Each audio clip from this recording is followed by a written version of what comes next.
Chapter 2 Recruits. Before she could go for a fun adventure, some sort of hierarchy in Nazarek's upcoming army needed to be established. The problem was that Buku didn't know anything about the military, tactics, or warfare in general. Back in her dungeon diving days with Ains ul Gaon, Buku fretted about having groups be placed under her own leadership. She felt her own fighting ideals were much more closely aligned with that of her best friend Yamaiko, in which the both of them preferred punching the enemies before thinking. Meanwhile, things that closely resembled complex strategizing were usually left to the two guildmates, Punito Mo and Ancient One. Buku felt no shame in leaving others to handle these kinds of things. Since she could not contribute that much to the guild when it came to strategizing, she had gone for the second best thing. Praising them for their hard work in the form of heartwarming and flirtatious comments. It was a small hobby of hers she loved doing, as it usually made the two serious strategists extremely embarrassed by the compliments. When she asked Momonga about military strategies via an offhand remark of hers in one of their conversations, the undead agreed with Buku's sentiments. At the very least, she found it somewhat relieving that the guildmaster was anxious about getting into the meat of the matter. Both did reluctantly agree, however, that the idea of creating a sophisticated military was steadily becoming more important as each day had passed. Nervously chewing gum, she sat on the small throne in the military headquarters that was recently added to the Great Tomb by Albedo. There were 12 chairs around the table, that would be filled over time when her inner circle would be established. The rest of the room was decorated with a massive flag of Nazarek on the opposite wall and her personal flag on the wall behind her. The layout was planned by Demiurge and subsequently approved by Momonga. Buku did not do more than raise a few questions, but otherwise gave approval to the cunning demon's plans along with the rest of her friends. A few changes were implemented by Puro and Ulbert, both of whom knew a thing or two about the very thing she now claimed to be the goddess of. While Buku was a bit thankful that her demon friend offered her some pointers, her brother kept circling around his own self-proclaimed advice to the point where she wanted to strangle him for his needless words. In front of her was a large round table with the replication of the map Ains got from the village chief. For now, it was all the intel they had on the world. It was lacking, but understandable as Ulbert's intelligence department was still in its infancy. It would take some time before the department was filled to the brim with suitable workers, allowing for more reliable information to be gathered. A few more minutes and they will be here. What should I do? She pulled the gum out of her mouth and glued it under the table. Her maid of the day tilted her head to observe Buku's actions with a faint smile. I can't bullshit around. They will catch on far too fast. Buku continued to nervously shift around on the throne while fighting with the wrapping of the gum. The ones she had gotten from the candy shop came with all kinds of sweet fruity flavors, unlike the cheap chewing gum back on Earth that was either mint or some synthetic sickly sweet imitations of fruits. I should have boozed up for this. Fuck it, I'll just be honest with them. It's not like they are going to murder me, probably. Buku finally defeated the wrapping and popped another piece of gum into her mouth. She leaned sideways and rested her right arm on the throne's armrest while chewing on the delicious treat. It didn't take long for Demiurge to show up with a thick folder in his hands, followed by Cocytus. You two are finally here, Buku said, perking up at the new arrivals. There's no need to be at the ceremony, if that's the right word for it. Just sit down so we can start right away. Straight to the point. I understand, Lady Buku. Acquiescing to Buku's gentle demand, Demiurge opted to greet her with a light bow with minimal wording. He quickly sat down to her left, letting his spiked tail curl around one of his chair legs. Cocytus bowed deeply without saying a word and went to a seat located to her right. The maid left the room, closing the door behind her. The two floor guardians stared at Buku, giving her stares of glowering expectation. Alright. I feel really pressured right now. Just handle it like Momo would. Awkwardly clearing her throat, Buku began her presentation, but not before silently thanking the undead who accepted her early request for a practiced rehearsal. So, here is the deal. I accepted the role of Grand Marshal and was granted the title of the Goddess of War through the ritual tabula performed, but to be honest, I know little about the art of war.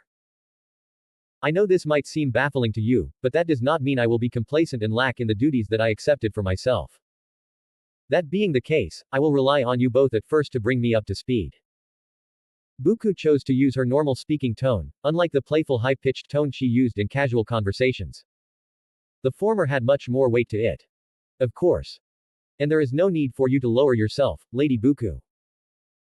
Lord Momonga has granted my feeble mind the sacred knowledge that, which I had come to reluctantly accept, even the Supreme Being needs a sliver of assistance.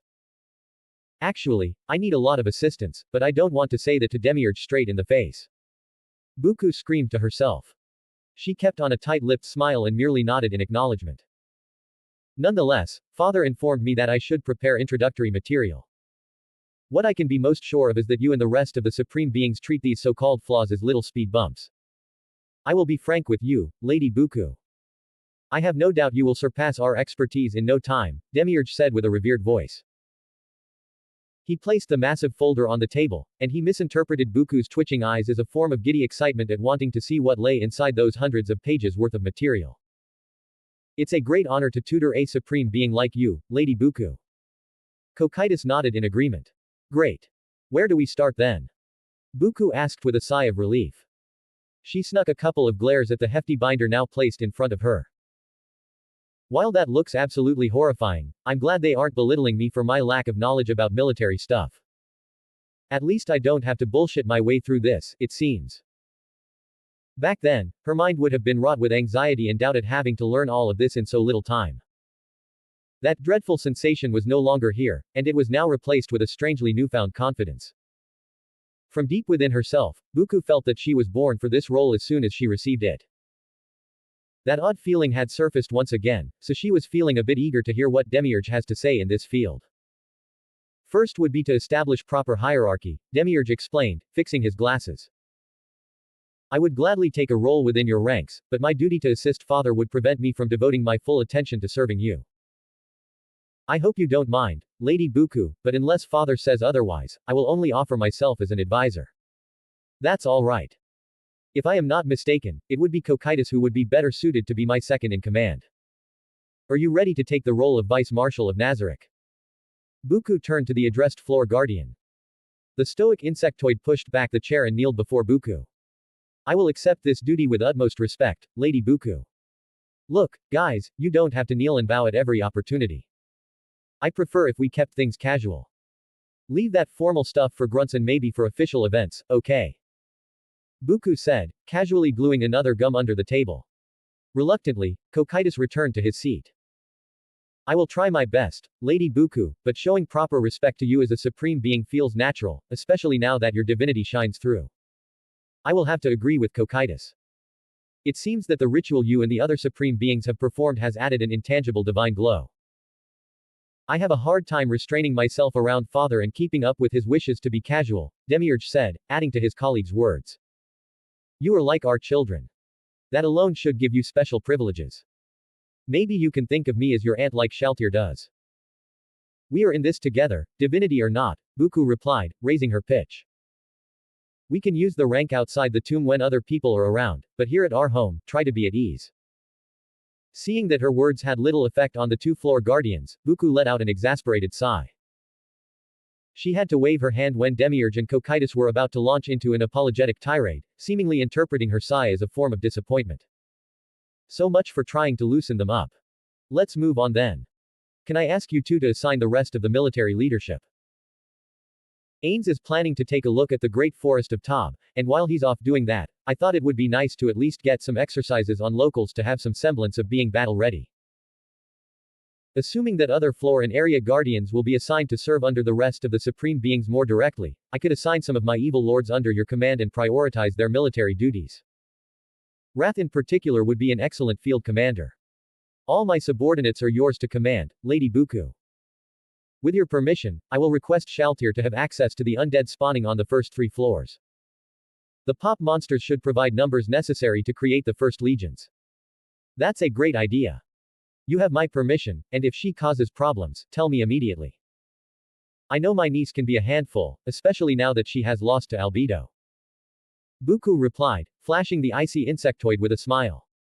The first steps were taken with noticeable success on Buku's end. It did irk her that she now had to read through a massive instructional manual prepared by Demiurge, but she eventually surrendered her rebellious thoughts. She told herself that this would be worth it in the long run, which was able to drive her motivation up for some time. Despite having immense power to himself and the newly given potential to grow even more, Albert still had to concede to the fact that summoning was a rather tricky and fickle business. Without suitable bodies as a tribute, each summon took about 20 times as much mana to have a permanent body created. And even then the few human corpses they got from the killed scripture members disintegrated when Ulbert tried to summon a high-tier demon. With that in mind, performing mass demon summoning was even trickier. Calculations needed to be correct. Otherwise, he would run out of mana, pass out, and get no results. Luckily, the margin of error for summoning succubi and incubi was rather forgiving since at best they could reach level 50 and on average were only about level 30. Since his new line of work was to gather intelligence, these types of demons were more suited for the field work. First, they knew human desires and could use them against their targets. Secondly, their, although limited, shapeshifting abilities made them perfect for infiltration.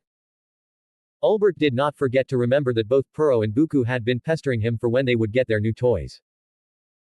Not wanting to be slighted, he had ended up making a deal with them, and making the pervert siblings indebted to him surely didn't hurt in the long run. Overall, Ulbert hoped to summon about 40 of them and not fall below the 20% mark of his mana reserves. And if the first summoning worked as intended, he could add more types of demons to his agent list. For this purpose, he had chosen a paved patch near the ruined church on the 7th level of Nazareth. Drawing in the scorching air in his lungs, he did the mental calculations one last time. Demiurge and the 7 evil lords stood behind him, ready to act if something went horribly wrong. Be ready. Let's see how it goes, Ulbert announced. Upon hearing loud affirmations behind him, he started to cast a spell that he had tweaked for this sole purpose. Tabula was not the only one who could do experimentation, and Ulbert felt he himself should indulge in this field given his own new powers. As the one who got the title of the demon god, summoning demons came as easy as breathing and he instinctively knew what would be called to serve him. The 8 figures behind him tensed up at the rapidly growing mana in front of their master. While Demiurge stood with the same calm demeanor, some of the more anxious evil lords began preparing weapons just in case. Ulbert kneeled down and touched the ground as a massive summoning circle spread out. His mana started to drain at a rapid pace as black bile started to form humanoid figures. One by one, they took shapes growing skin and clothing, some elegant, some so daring it couldn't be called clothing. Not even a minute later, 40 figures stood in orderly rows. Ulbert stood up and glanced over his handiwork. All of the demons were extraordinarily good-looking with a common trait of having horns, spiked tails, and leathery wings. But that was where the commonalities stopped. The horn styles widely differed from demon to demon, the same as hairstyle and eye color. Some had predatory eyes with vertical slits while others looked back at him with human eyes. One figure had managed to catch Ulbert's attention. A woman who looked tailor-made to his preferences as he began to appraise her up close. Tall and elegant with a curvy figure that was clad in a long silk dress showing just enough cleavage to get attention but not to look vulgar. Her green eyes looked back at him with a knowing glee, her long blonde hair covered her bare shoulders giving her an appearance of a born noble. She is the most powerful of the group. Level 47, I think. She is the only one with 4 horns. My, looks like someone came up with a plan to seduce me. Such an interesting game awaits us. Ulbert flashed her a smile. The demoness curved her lips upward, and after a small tilt of her head, was first to kneel. One by one, the rest of her peers followed suit, with only one remaining standing. This unusual behavior amused Ulbert, but it seemed that this sentiment was not shared by the growling demons behind him. The standing demoness, oblivious to the hateful stares towards her, looked around with a sigh of relief and whispered to herself. I must have reached the right place. This looks familiar. The summoner, Ulbert, yes, he was from the guild. If I recall correctly. He must be somewhere near. The 4-horned demoness quietly hissed. Kneel, you fool. Before the other demoness could follow her command, Demiurge was already in front of her with a wrathful expression. There were even veins that began to angrily pulse on his forehead. A lowly demon like you dares to not show respect to Lord Ulbert. Before Ulbert could stop his son, Demiurge had smacked the demoness making her fall to the ground. The evil lords changed their expressions, shifting to sadistic delight upon seeing the rebellious demoness lose her footing in no time flat. When it came to manners, Demiurge usually was on top of his game. That all flew right out of the window the moment he saw something he deemed to be disrespectful towards the creator. 4 of the captured humans died by his hand for that exact reason, a grim fact that Ulbert had eventually learned when such report reached him after the interrogation with the former Sunlight scripture was completed. The demoness seemed to instantly realize her mistake. She prostrated on the scorching hot stone, feeling more preoccupied with the pain of the slap rather than the agonizing temperature of the floor her face was now in direct contact with. I'm sorry for not kneeling sooner. Please forgive me. There is no such thing as forgiveness when it comes to. Demiurge, calm down. Let's get to the bottom of this. Doesn't she remind you of someone? Albert intervened. Even at first glance, the offending demoness had a striking resemblance to Albedo. Same facial features, the same yellow cat-like eyes, and long black hair. Only this one looked a tad more mature than her counterpart. While the guardian overseer roughly looked to be in her early 20s, this summoned succubus looked to be in her early to mid-30s by human standards.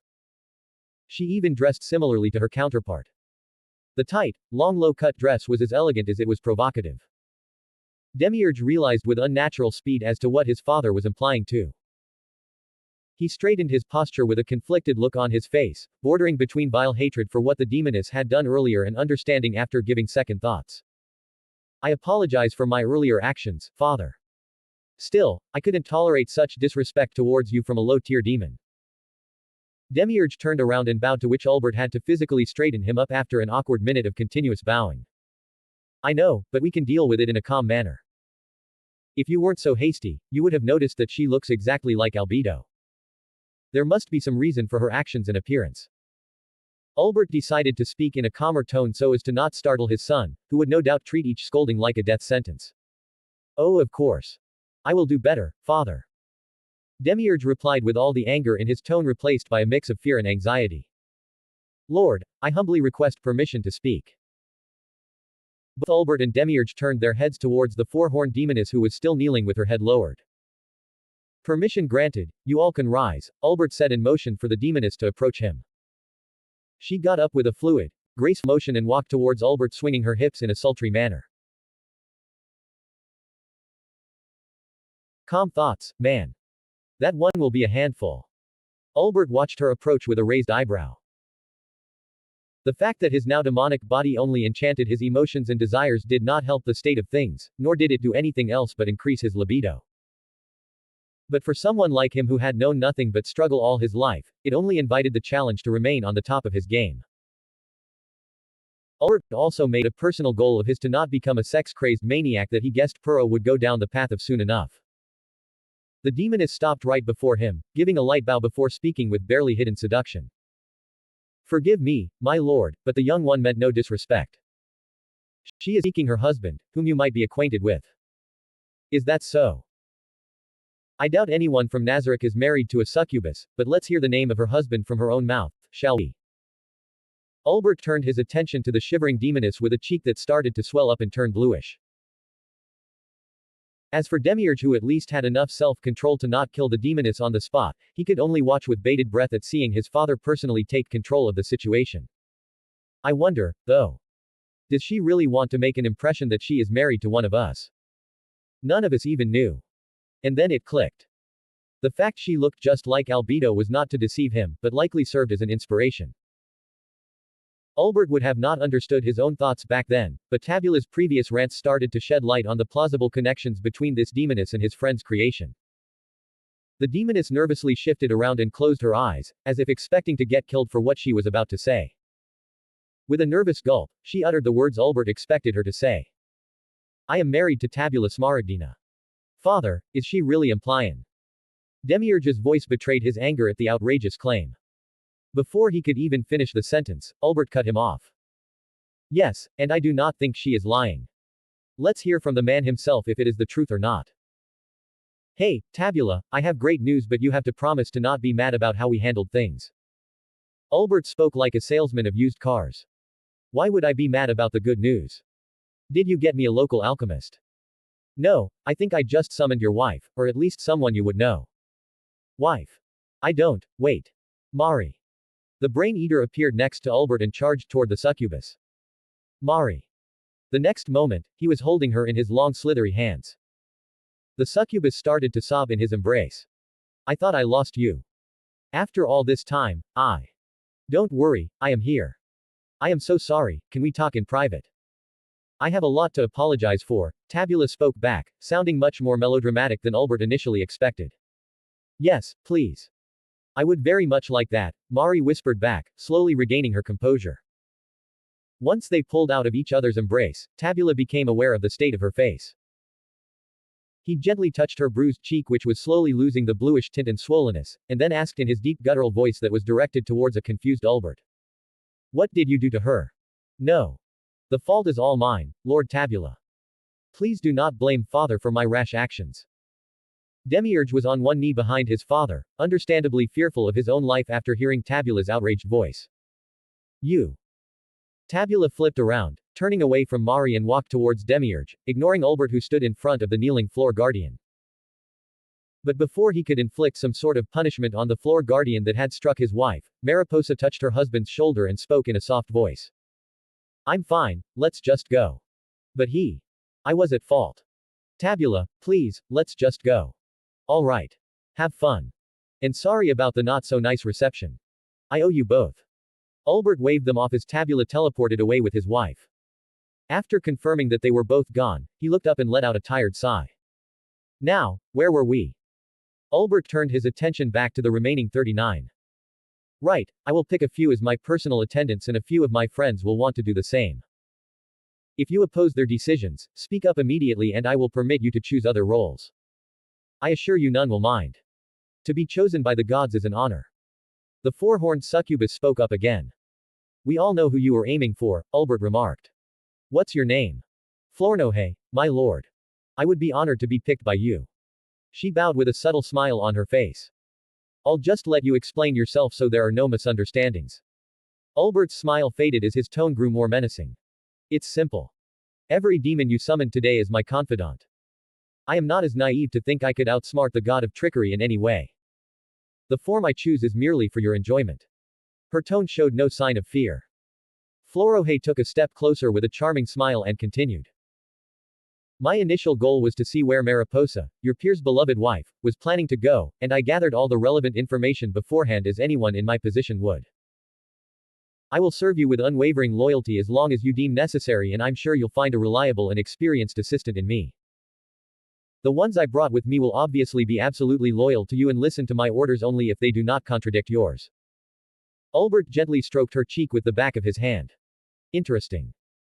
I will take you for myself and let you serve as an assistant when it comes to all succubi and incubi in my service. But if I, so much as, suspect duplicity from you, getting dismissed will be the least of your concerns. She seems confident. I wonder how old she is. Tabula did say some of them are tens of thousands of years old. Flornohe seems to be at least a rank above the rest. I'll have to keep her on a short leash, otherwise, she'll be able to wrap me around her finger. Ulbert mused. Even with all the suspicions, it was far better to keep her close and watch all she does carefully. Of course. I wouldn't expect anything else. I hope my lord will rely on my expertise on how to best utilize my kind. She leaned in his hand, parting her lips and letting out a long exhale. I definitely have to learn a covert mind-reading spell. Ulbert put a mental note to hit the library later and sent a message to Puro and Buku to come and do their pickings.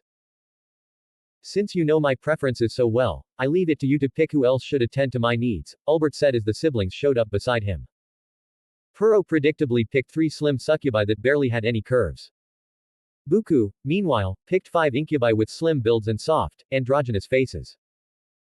The remaining ones were assigned to help out Demiurge with the intelligence network until further orders were given. The moment Tabula and Mariposa appeared in his quarters, he sent out all the servants to have a moment of privacy. She pushed away from him and with her back turned to her husband stood with her arms crossed. Mari, Tabula stumbled upon his words.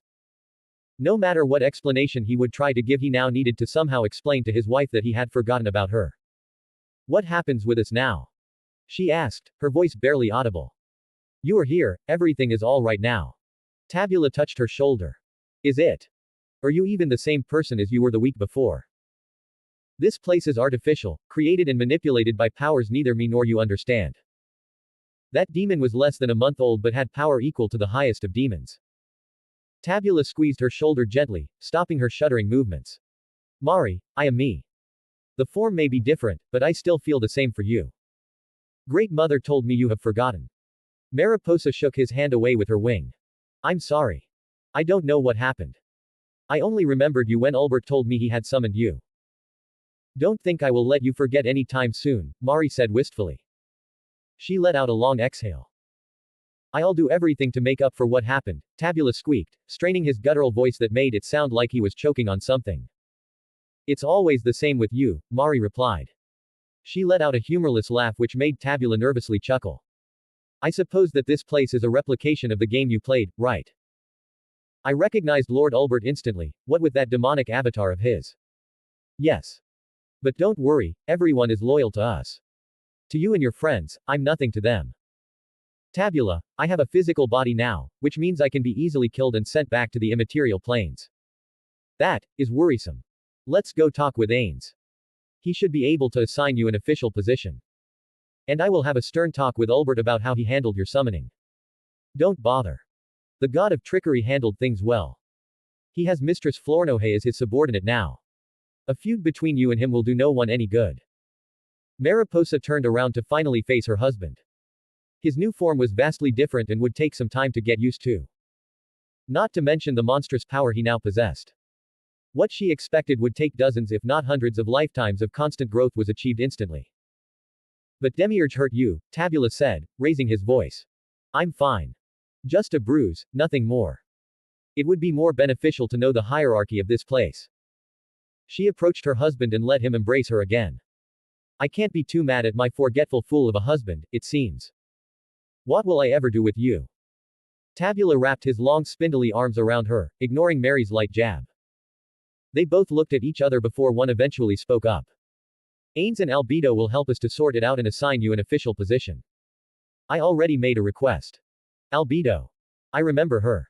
You used my appearance for her. She looked up to face Tabula. Yes, our daughter. Oh, Ains is free, we can go right now.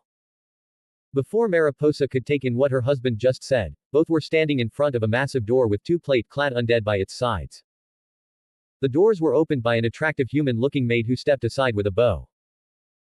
Inside awaited an undead with burning eyes, sitting behind a massive office table and a younger copy of her, in a white dress, standing beside him. The difference between them was that the other demoness was looking younger than her, and instead of Mariposa's leathery bat-like wings growing out of her shoulder blades, she had the black feathered wings of a fallen angel. Mariposa, knowing better than to hesitate, started to kneel but was stopped by her husband. He grabbed her by her upper arm, pulled her back to her feet, and whispered. What are you doing? It's admirable that you want to show proper respect to Lord Ains, but the wife of my father is not required to do so. Albedo addressed the, now standing, demoness with a faint smile on her face, clearly satisfied with the display of loyalty from someone who was clearly of lesser ranking. Welcome to Nazareth. Before we begin, let me apologize for the poor reception. I hope you can forgive Demiurge's actions. He can be quite overzealous sometimes. Ains greeted her with a regal voice, though it was laced with a tinge of regret. It's the guild master from the game. A former human, no doubt. Oh, wait, I remember him. Momonga was his name, I'm pretty sure. He was always nice to my husband. It's a relief that someone like him is in charge, Mari thought to herself. Thank you. But the fault was mine. Lord Ulbert couldn't have known me and I acted improperly compared to my peers. So this is my wife Mariposa and your mother. We created you together. I think you can see the resemblance. Tabula addressed his daughter. Mother. Albedo's smile faded as she looked at the succubus with a barely hidden contempt. Mariposa paled at her husband's careless words. In some sense, she could be considered the mother of this young godlike demoness, but she likely felt no connection and was insulted by her father's words. She gulped and bowed her head and desperately tried to fix the situation. It's a pleasure to see you again, Lady Albedo. My dear husband, please make no such claims. Although I was an inspiration for your daughter's looks, I wasn't directly involved in her creation. It seemed to have the desired effect. Albedo's expression returned to a pleasant smile. Ains watched the interaction without any good idea on how to approach it.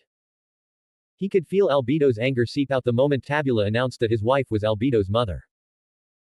Still unsure how these things worked, Ains could at least assume it was partly the case and the demoness likely guided him while he was still just a human. She looks afraid. I can't blame her. We were two when Nazareth became real. What sort of position can we give her? He messaged Albedo. I think I can just create a position of a spouse of a supreme being. Please forgive my unsightly behavior, my love, but this succubus is not my mother and the only connection to her is that she is married to my father. I understand that, but don't you think your father would want you to get along with her?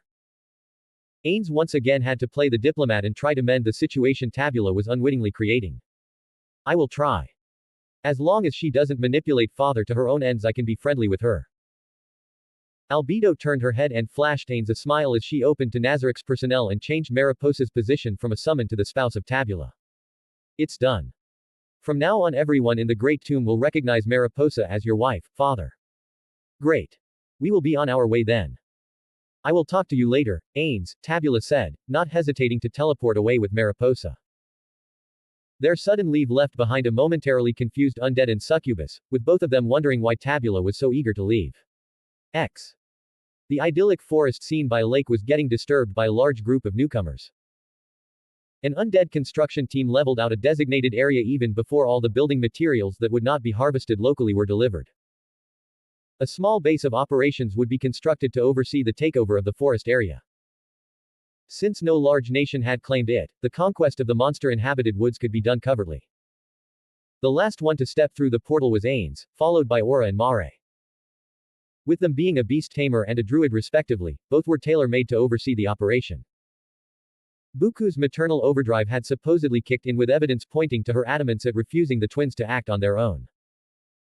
In the end, even she couldn't deny that both Aura and Mare took their duties seriously despite their young age.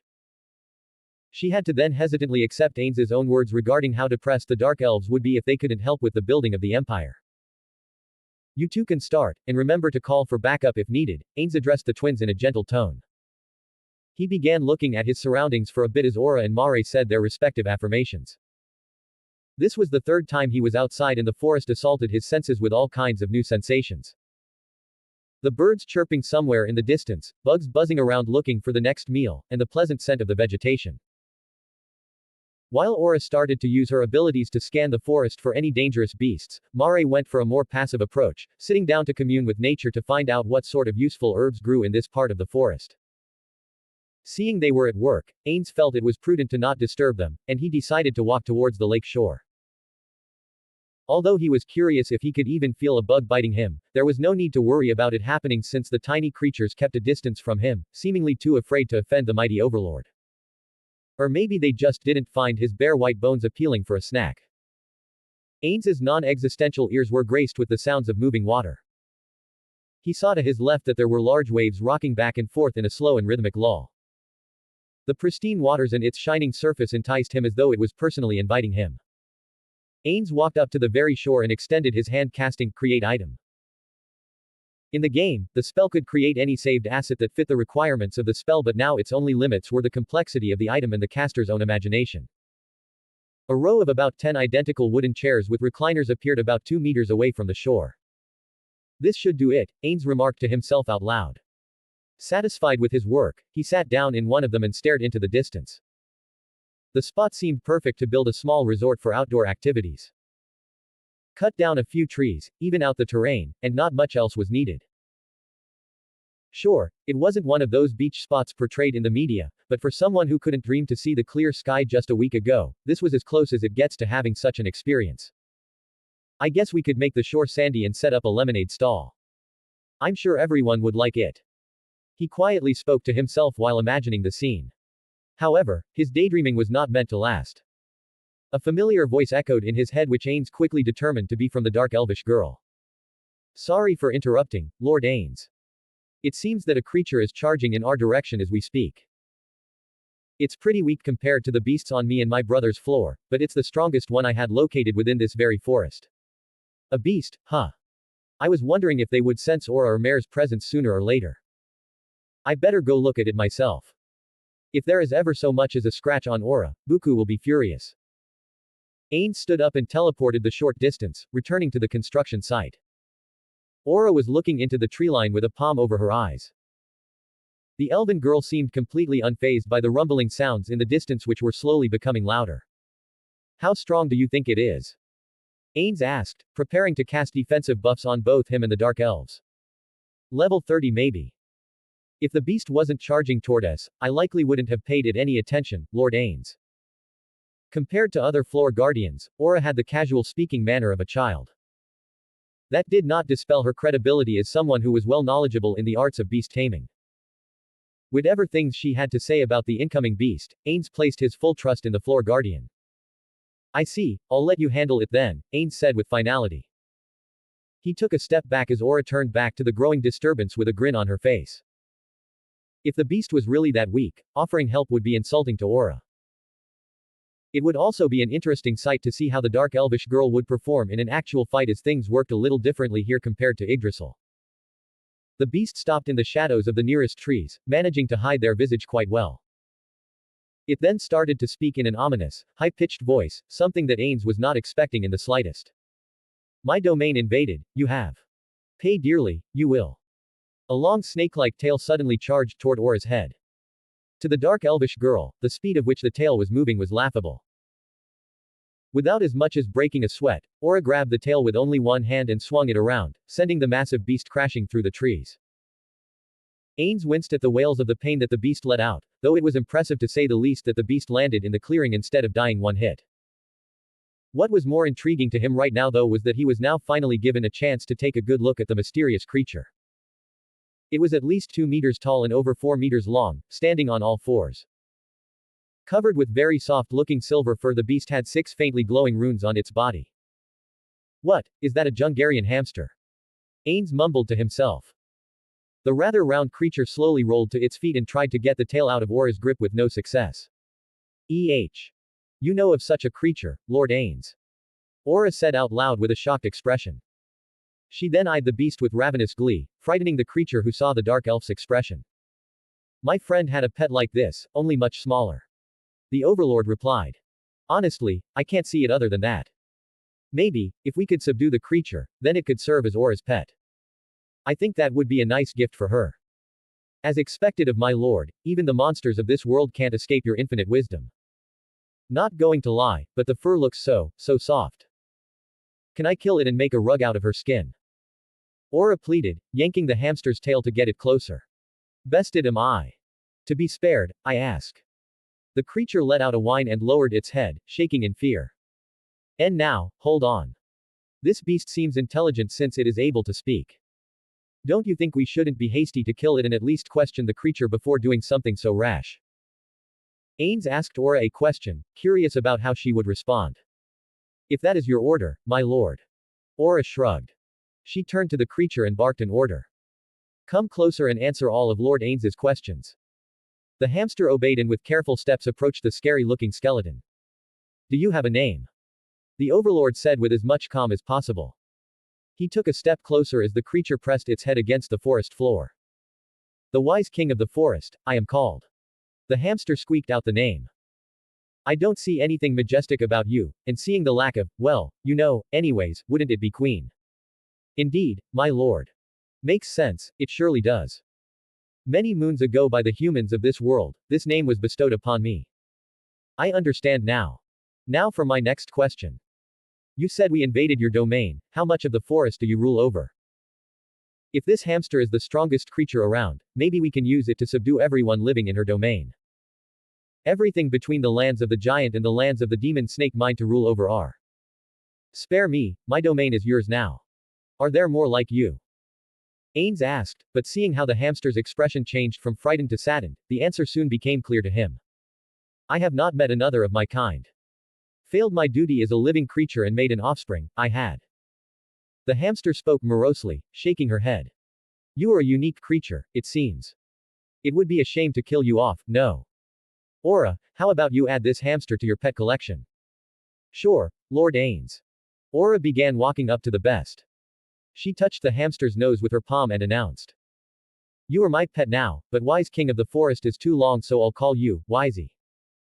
Honored to receive a new name, I am, Mistress Aura. Great. Wisey leaned in Aura's palm, a gesture that Ains found to be somewhat adorable. This reciprocated feeling of acknowledgement was only brief, however. The dark elf removed her hand from her new pet's nose and put her index finger on her own tip of the nose. But if Wisey controls this territory, it means nothing remotely strong can be found in the forest. In that case, why don't you train Wisey a bit and then take over her lands?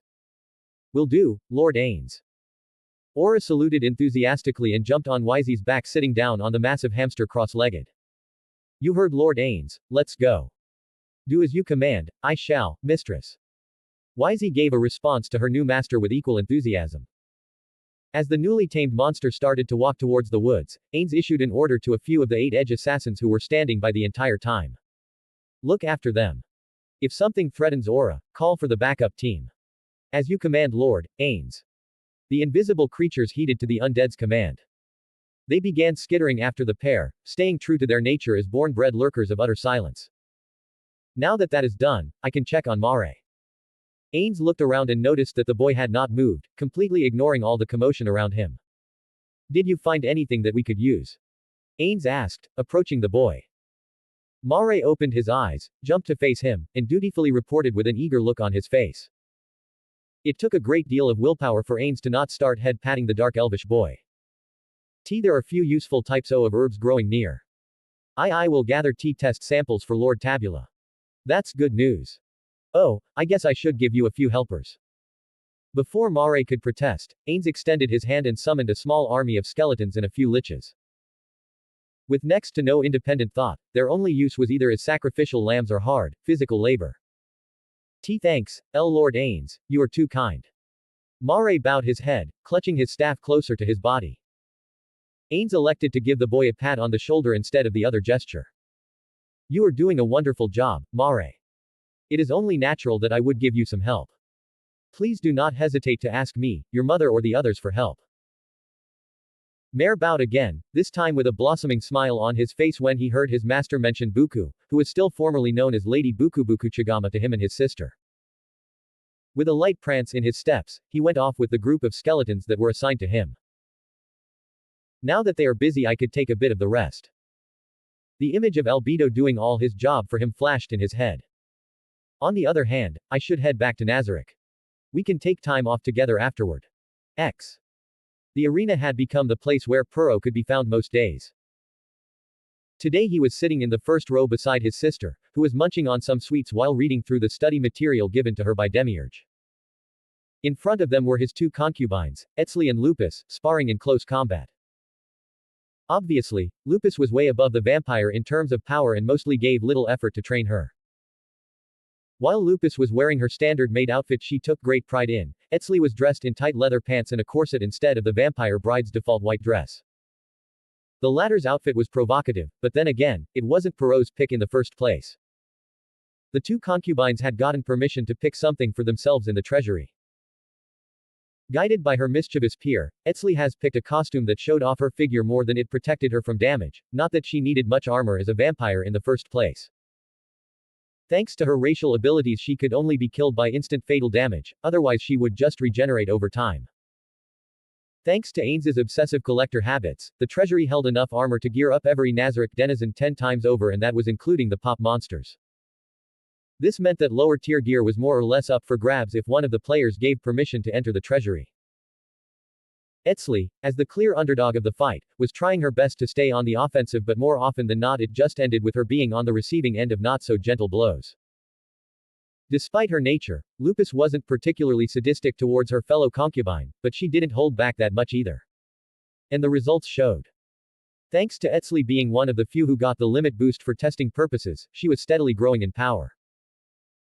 After a particularly hard blow, the vampire was sent flying and collided with the wall just below where Puro was sitting.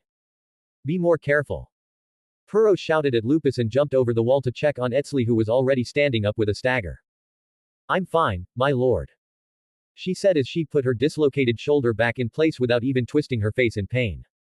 Sorry. Lupus bowed, with her ears visibly drooping under her hat. Okay, you two take a short break. The rest of the Pleiades and one of the homunculus maids will be here soon, Puro said, gently patting Etzli's backside after she had gone to him. It didn't take long for the rest of Puro's new subordinates to arrive. With most of them being more suited to assassination-type missions, logically he was the one to take them under his wing. His long-term goal was to make each of them a team leader to be able to tackle lesser threats independently and, if need be, join up with the 7-star formation led by their youngest sister and deal with level 100 threats. Led by Oriole, the battle maids showed up through a gate one by one.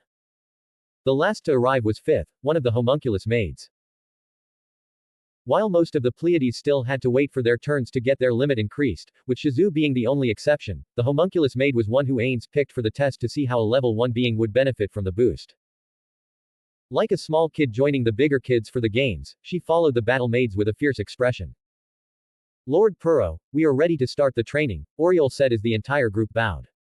Great. Puro only nodded in response and then turned his head, seeing his sister preoccupied with a stack of papers she was holding. Hey, sis, you joining us? Or do I need to put them against each other? Buku looked up from the papers.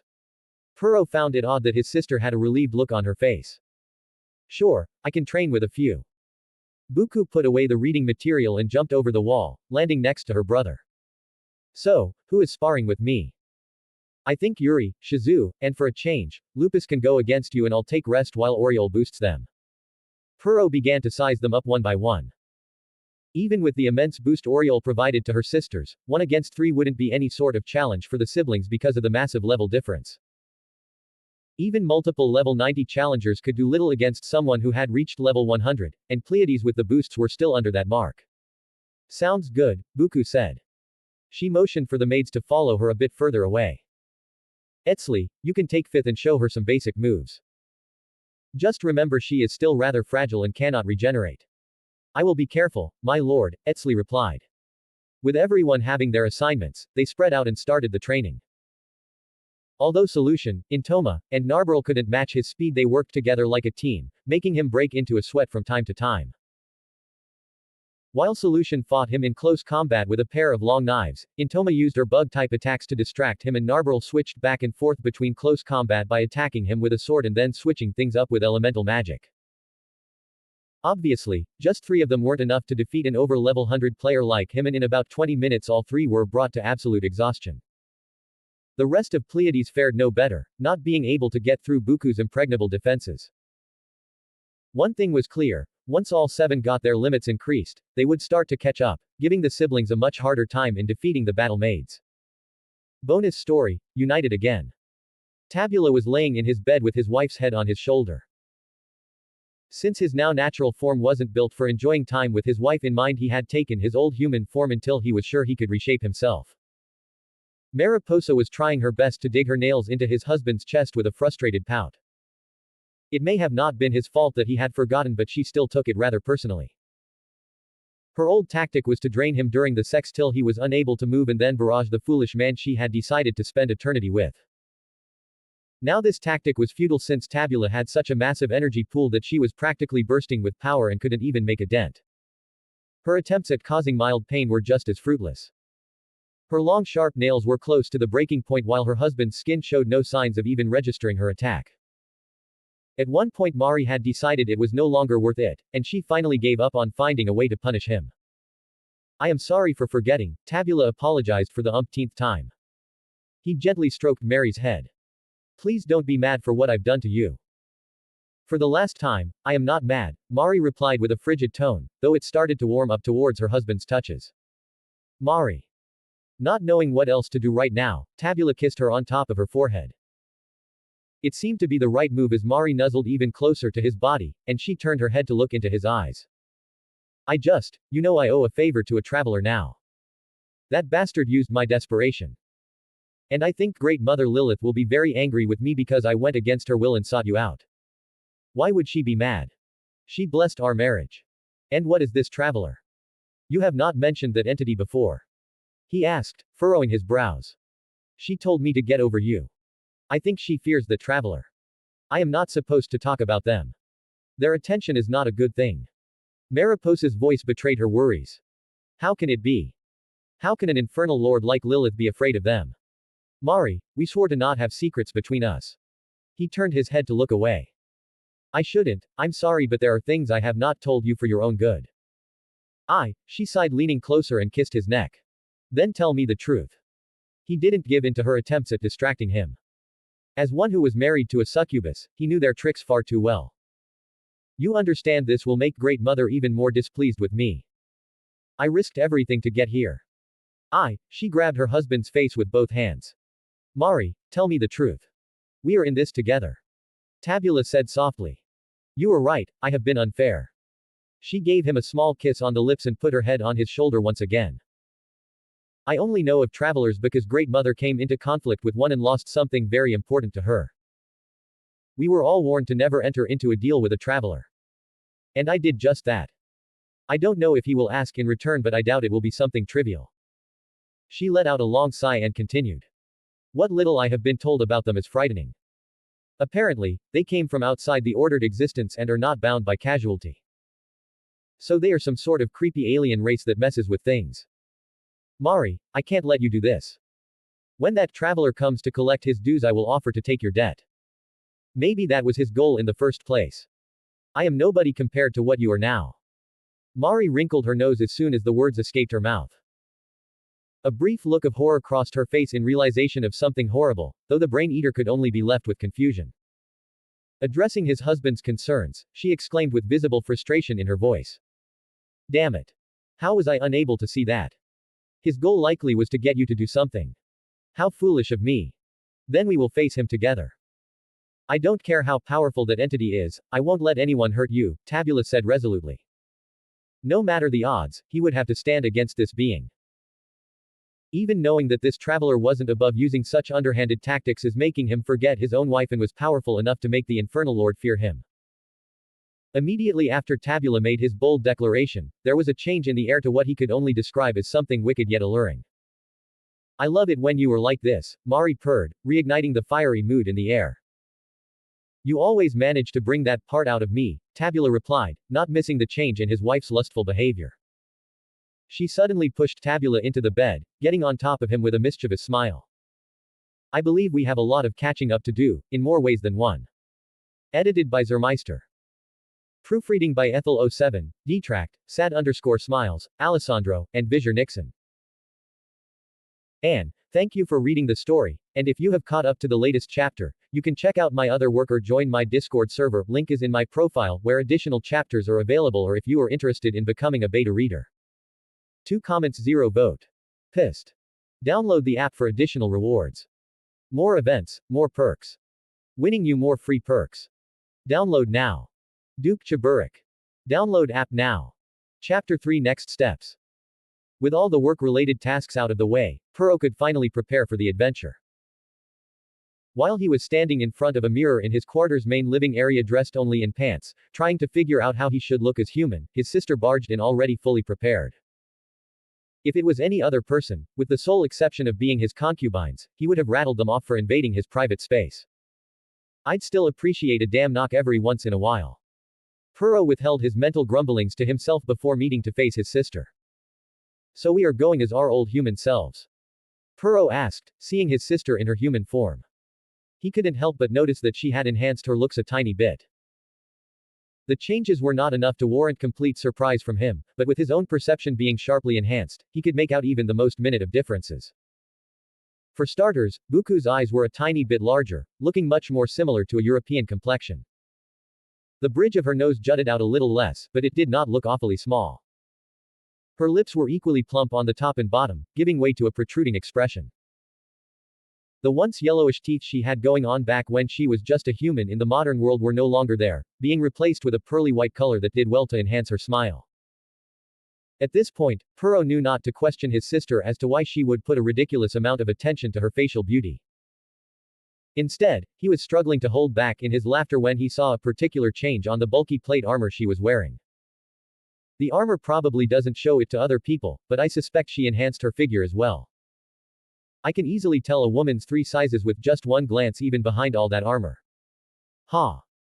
The pride of his proficient eroge knowledge made Puro unconsciously nod a few times before he quickly cleared his thoughts. It seemed that the gear his sister had chosen consisted of top-class plate armor. It looked a lot more down-to-earth compared to the legendary set she used in her default form. The only thing giving away that she was a woman when wearing a helm with slight curvature in the midsection. Thanks to Oriol's reconnaissance, they knew that adventurers for the most part had very practical gear, and even intricate designs of top-class gear would make them stand out as a sore thumb. Additionally, she had a shield, a broadsword, and a claymore, all the same quality as the armor. Of course, both of them would keep their real gear in their inventory in case they needed to go all out, but it was mostly an unnecessary precaution since if they did encounter something requiring a level 100 player to deal with, a team from Nazarick would get dispatched immediately. We will stand out anyway, might as well have a visible reason for it. Buku shrugged. She then added in a teasing tone, if you plan to use something overly attractive, I'll cock-block you every chance I get. Two can play that game. Before Buku could make a retort, Puro was already in the midst of transforming into his old human self. He made sure to add some enhancements as the modern world's brutal environment severely degraded his physique. There was a lot more muscle to his previously lanky form, giving way to an impressive tone. Finally, there was a bit more pronounced jawline, and overall Puro felt he did a great job at maintaining some of his old features while filling in some lost gaps. He did not feel the need to make a change to his height in his new form. When he returned to his old height, he had stood almost a full head length taller than his sister. Satisfied with the results, Puro turned around, spread his arms, and asked with a cocky grin on his face. So, what do you think? Not too shabby, right? I think you should cover up before I go blind. And I'm not planning to fuck around. My boys are excellent at their jobs, so if I get bored, I'll call one over to the inn. Buku remarked flatly. She grew a half head taller to compensate for the height difference. Sure you will. I'm just taking Lupus with me. Puro dropped the bomb and looked at his sister's face for a reaction. Why? Did she agree to be your wingman on top of your regular shenanigans? Actually, I'm surprised Momo gave the go-ahead.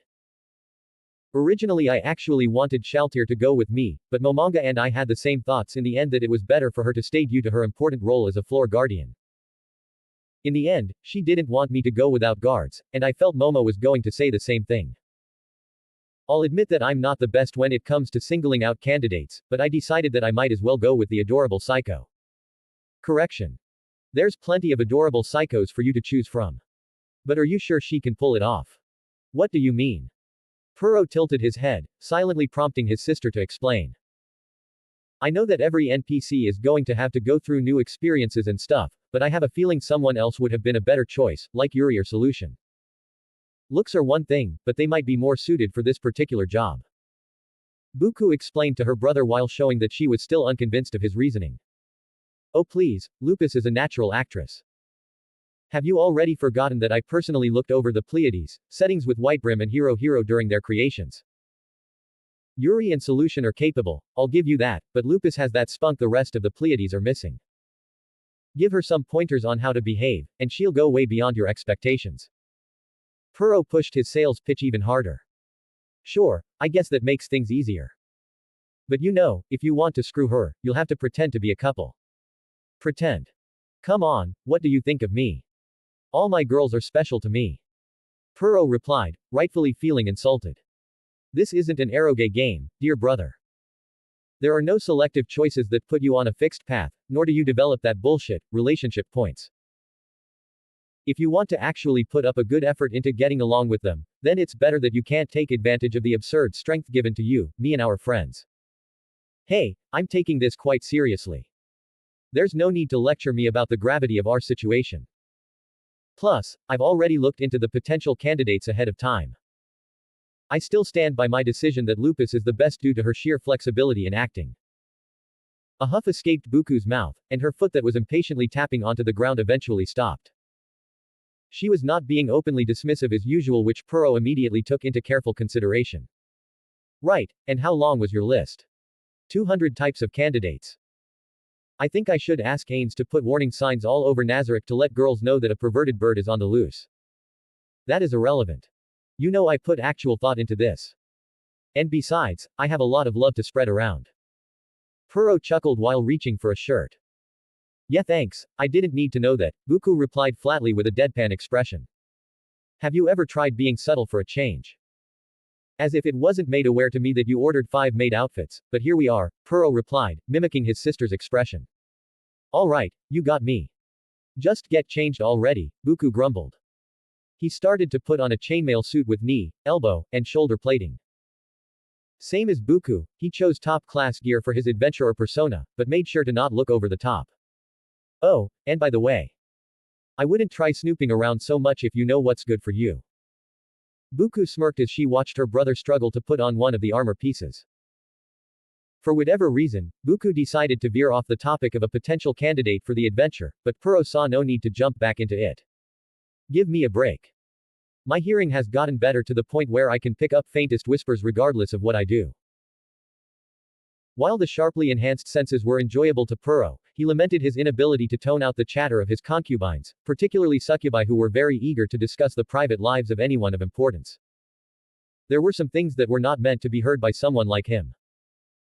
If you are so sensitive, tell them to stop yapping around you then, Buku snickered. Her mischievous smile dropped into a frown, something that Puro could not help but see and stare for a few seconds. Though I understand it's a pain in the ass to have excellent hearing. I'm not really the gossiping type despite what the guildmates thought of me and the other women in the guild. Yeah. To Buku, she was not surprised to see her brother barely changing his habits. It was quite easy for her to know what was going on around him. In all honesty, she would not hesitate to resort to using ammunition against her brother should he ever step out of line, which was always guaranteed to happen in any time and place.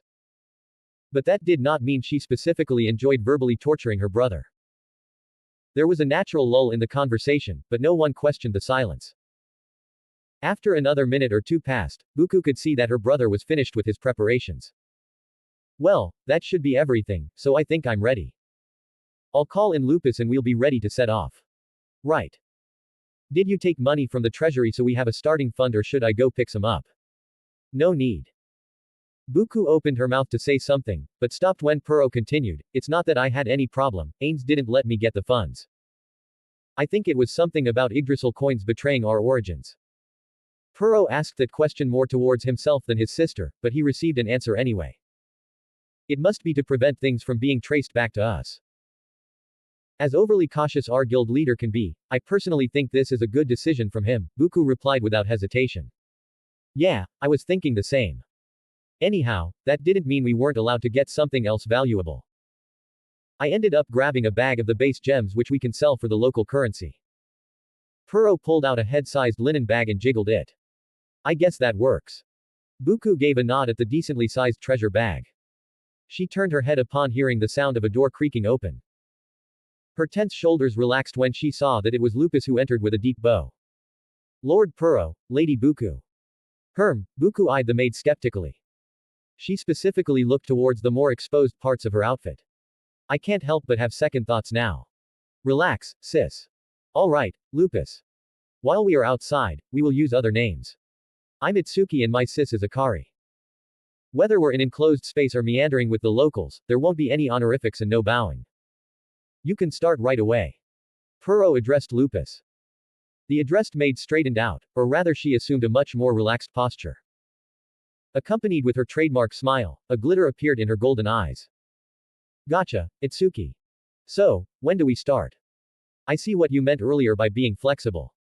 But she needs a different identity for her like us. Though, seeing how relaxed you are, I suppose you already got something under your sleeve, brother. Naturally. Puro replied, already holding up what Buku quickly identified to be a doppelganger ring. The magic item was casually tossed at the maid who caught it in the nick of time. Go ahead and pick something on your own, I won't force you. But I'd prefer that you don't stand out too much. Understood? Got it. Lupus caught the ring and put it on her finger, changing into a pale blue-eyed beauty with light red hair bordering on a dark blonde. Both Puro and Buku almost sighed in unison as they both felt conflicted on whether or not the maid was standing out too much. I think this is good. But what about my name? Is it fine for me to use the same one? It's better to be consistent on the name front. Let's see, if you go with a look that makes her blend in more with the locals, then you need a name that isn't too similar to ours. How about Lucy? Buku suggested. Either way, Lupus was not keen to give alternative suggestions to a supreme being. Yeah, that's perfect. Lupus agreed with a grin. But, if you don't mind me asking, the maid began to nervously press her index fingers together. Seeing Lupus's odd behavior, Buku decided it was her brother's turn to answer. Puro immediately figured out his sister's intention with just one exchanged glance. Is it something about your outfit? Yep. I still need gear that is similar or of lesser quality than yours. I actually don't mind going with extremely low quality either, but I'm guessing we still need to make a pretty good impression if we're all traveling together, you get me? I see where you're going with this. See, sis. She's a natural. We don't have to worry about Lucy slipping up. While Lupus preened at the compliment, Buku only snorted. You almost slipped up yourself, birdbrain. I think I'm starting to have more faith in the maid not divulging important details than you. Fuck off, will ya? Puro waved her off and took out the gear for Lupus from his inventory. From a distance, Lupus watched the conversation play out between two of the supreme beings, somewhat fascinated by the casual use of slurs. It was even more interesting to see the two of them showing contented looks on their faces after they had just finished uttering out what sounded like insults to her. The maid's brief look of interest was then replaced with that of concealed sorrow. The hesitation was palpable on her face. Trying to take off Lord Beast King Momonga's god-given artifact was aching her mind, body and soul. For each Pleiades maid, their metallic maid outfits were their pride and joy. No matter the situation, it wasn't so easy to part with such a beloved creation meant for their hands only. Lupus gently stroked her uniform before being filled with resolve. She ultimately felt that it was imperative to follow the Supreme Being's orders above her personal feelings. She started to take off her maid's outfit, albeit with noticeable reluctance. She put it away in her inventory, and she now stood in front of the siblings only in panties, much to Buku and Peros' mutual bewilderment. Right, NPCs are literally shameless when it comes to doing anything in front of us. Puro and Buku thought the same thing, and both of them felt it was wise to not speak their thoughts out loud in order not to step on a proverbial minefield. Once the separation from her main outfit was complete, she eagerly took her new gear from Puro, who shamelessly watched the entire changing process unfold. She was a bit confused when she saw Puro scratching his head as though he was riddled with a dilemma. Damn, my bad. I didn't think about it until now. Were you hesitant because of your attachment to your outfit? Puro responded rather slowly, and Lupus could identify a hint of guilt in her master's tone. No, of course not. If it is an order from you, then I would not hesitate to. Cut with the bullcrap. Buku interrupted Lupus, who was stifled into silence. If you have any hesitation, you should let us know right now. This isn't something you're forced to do, after all. Lupus clenched her fists. After a minute of looking down on the ground, she moved her chin up, facing the eyes of her masters. It's fine, Lady Buku. I made up my mind long ago. I can keep the act as long as I don't have to insult either of you. That is all I wish to ask, Lupus whispered, fidgeting with her fingers. Buku gave a gentle smile and nodded. Then, as for the fabricated story, we'll simply say that we saved you and that you feel very grateful towards us. That way, if you slip up, we can write it off. As Buku gave more details, she remembered an important thing. She grabbed her brother's face and turned his gaze away from the maid's gorgeous body, knowing that he would most likely resort to the idea of having some fun before the road. Hey! What are you doing? Puro protested, sounding as though he was being whiny. It's so that you don't try something funny, let alone think of something lecherous. Though you tend to do that wherever you go, Buku said, ignoring her brother's loud complaining. Lupus, meanwhile, continued to dress up in silence. She began to wonder why her master's and lover's sister prevented him from looking at her while she was changing. Lady Buku can't be jealous of me, could she? I mean, she doesn't have interest in her brother, and I wouldn't be able to compete with her anyway. Covering Lord Puro's eyes though, does it have something to do with showing proper etiquette towards women, or something? I know Yuri tried to drill that into my head, but that shouldn't really apply to Lord Puro and Lady Buku since they're the supreme beings, right? Lupus felt that the supreme beings had complete and utter jurisdiction over her and the rest of Nazuric's denizens. Should they feel the need to use their bodies, Lupus would not hesitate to bare herself in order to fulfill their desires.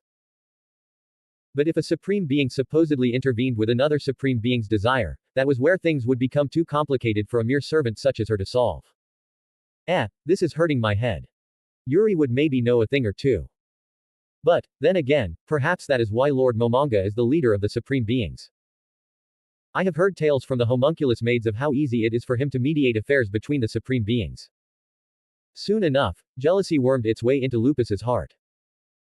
The homunculus maids were extremely fortunate to hold all of the accumulated wisdom that fell out of the supreme beings' mouths, like a waterfall filled with the most valuable treasures. Lupus did not remain feeling down for too long, however. Her selfish feelings were soon replaced with a growing admiration for Lord Momonga, who continued to lead the supreme beings to this day.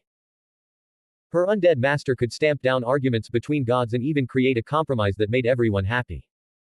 It only spoke of how compassionate Lord Momonga was. As for her earlier thoughts, they would likely require further investigation on her end, possibly with the help of her sisters. For now though, she had to abide by her current duties.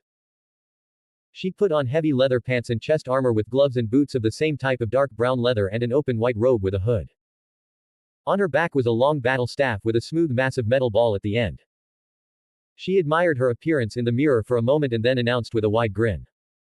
I am ready to go. Then, if I heard correctly, we are going with a story that you two saved me and that I am an equal to you. I know that is what Lady Buku said more or less, but as for Lord Puro. Yeah, she pretty much said everything I wanted to say.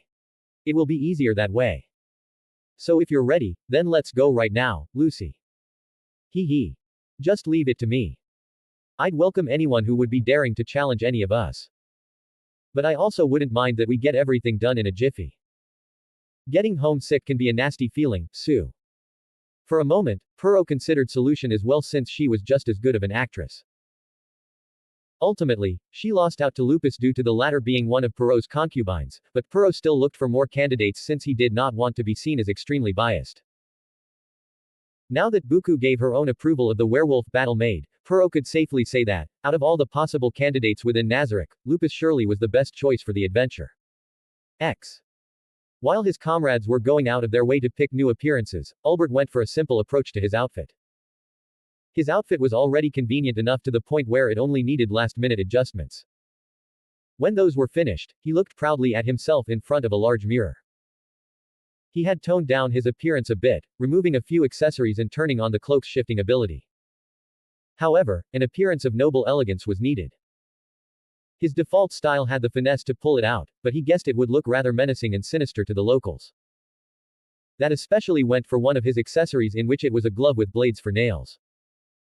That would not look inviting to anyone, and so that was taken off for the time being. What Albert knew for sure was that the visit to the capital of Re-Estais was bound to put his patience to the test.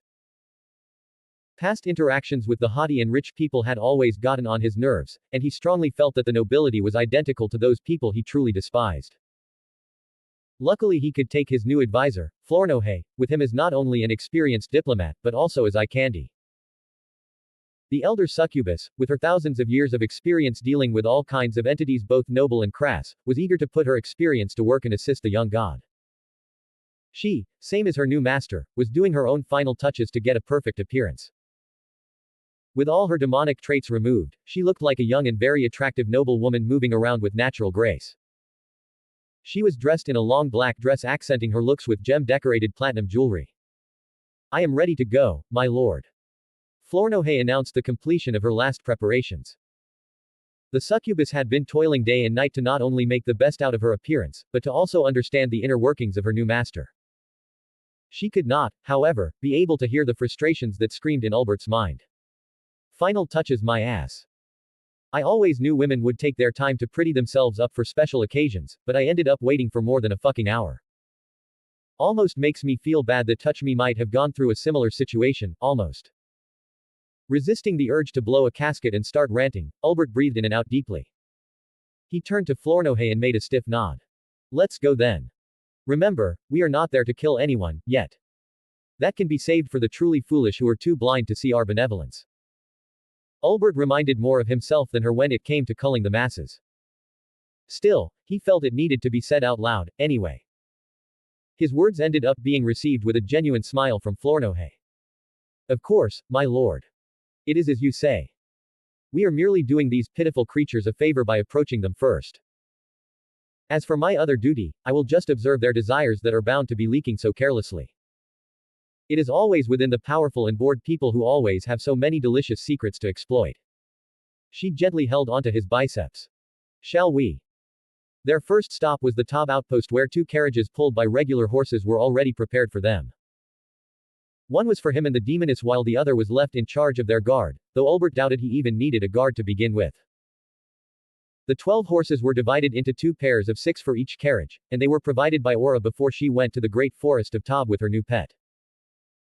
If Ulbert recalled correctly from the reports, the beast tamer was currently undertaking a mission of conquering small parts of the forest and placing them under Nazarik's rule. Ulbert swept his gaze over the 6 horses that would be moving his and Flornohe's carriage. He walked up to the one at the front and placed his hand on the mane, and the succubus began following her master's moves by gently petting a nearby horse. I don't really remember much about Aura's skills, but I'm pretty sure these horses are not that high-leveled.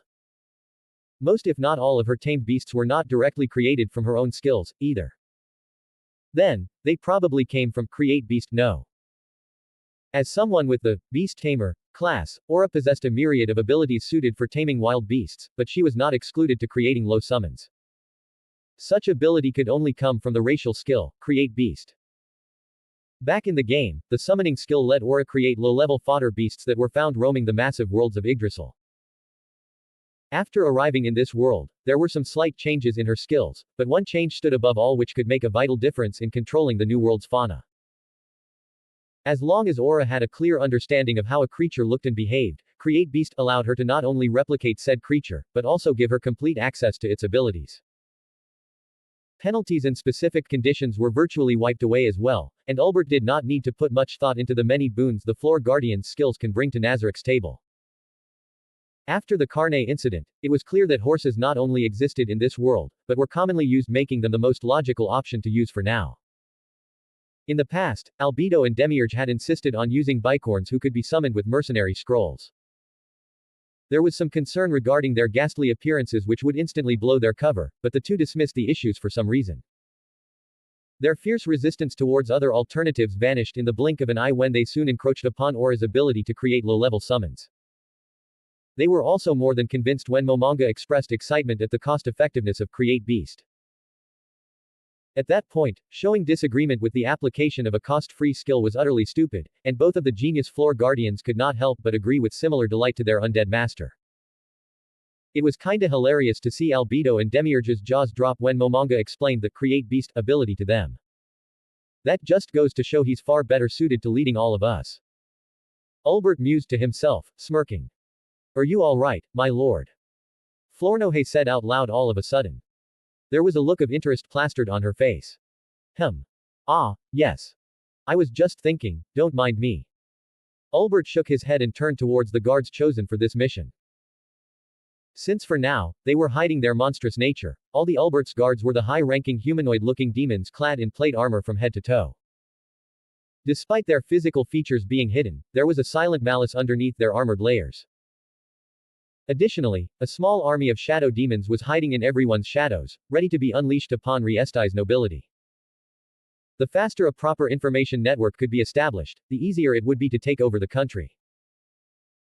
Affirming his role of a gentleman, Ulbert helped Flornohe to get in the carriage, using one hand to lift her left arm while placing his right hand behind the succubus's lower back to prevent her from falling. Once she entered the carriage completely, he gracefully moved towards the open doorway. The interior of their ride was just as luxurious as the exterior, not to mention that, despite its delicate appearance, each carriage boasted capable defense and easy maneuverability. It was as though they were specifically designed to be a mobile fortress. Its exterior was built from nigh indestructible material, though Ulbert could not discern what it exactly was. They were covered with intricate golden decorations that occasionally glittered in the light. Inside, the air was magic attuned to creating a more luxurious lifestyle. In this case, the air was kept fresh with magic, giving way to a pleasant temperature that remained constant. Apart from lifestyle magic, the air was protected by spells that warded off against any sort of chemical and biological attack. All of the odors they might encounter in a large medieval city would never be able to enter the carriage. With a gate provided by Oriole, the procession appeared on a dirt road about a half-hour ride away from the capital city. The bumpy road would have made it a nightmare for people riding in regular carriages, but Ulbert took pride in the fact that the carriage they were riding in was built with actual suspension. The carriage itself would not experience a bumpy ride for the entire journey. Seeing the bright sun outside and the endless grass fields gently swaying with the summer wind, Ulbert opened the window and took a deep breath. His companion silently observed him enjoying the weather, seemingly indifferent to the scene. Soon enough, the city walls came into view, and the once reclusive succubus could no longer resist her curiosity to look outside. As they got closer, more detail of the fortifications could be observed. The massive city central gate was kept closed with smaller variations remaining open for those wishing to enter or leave the city.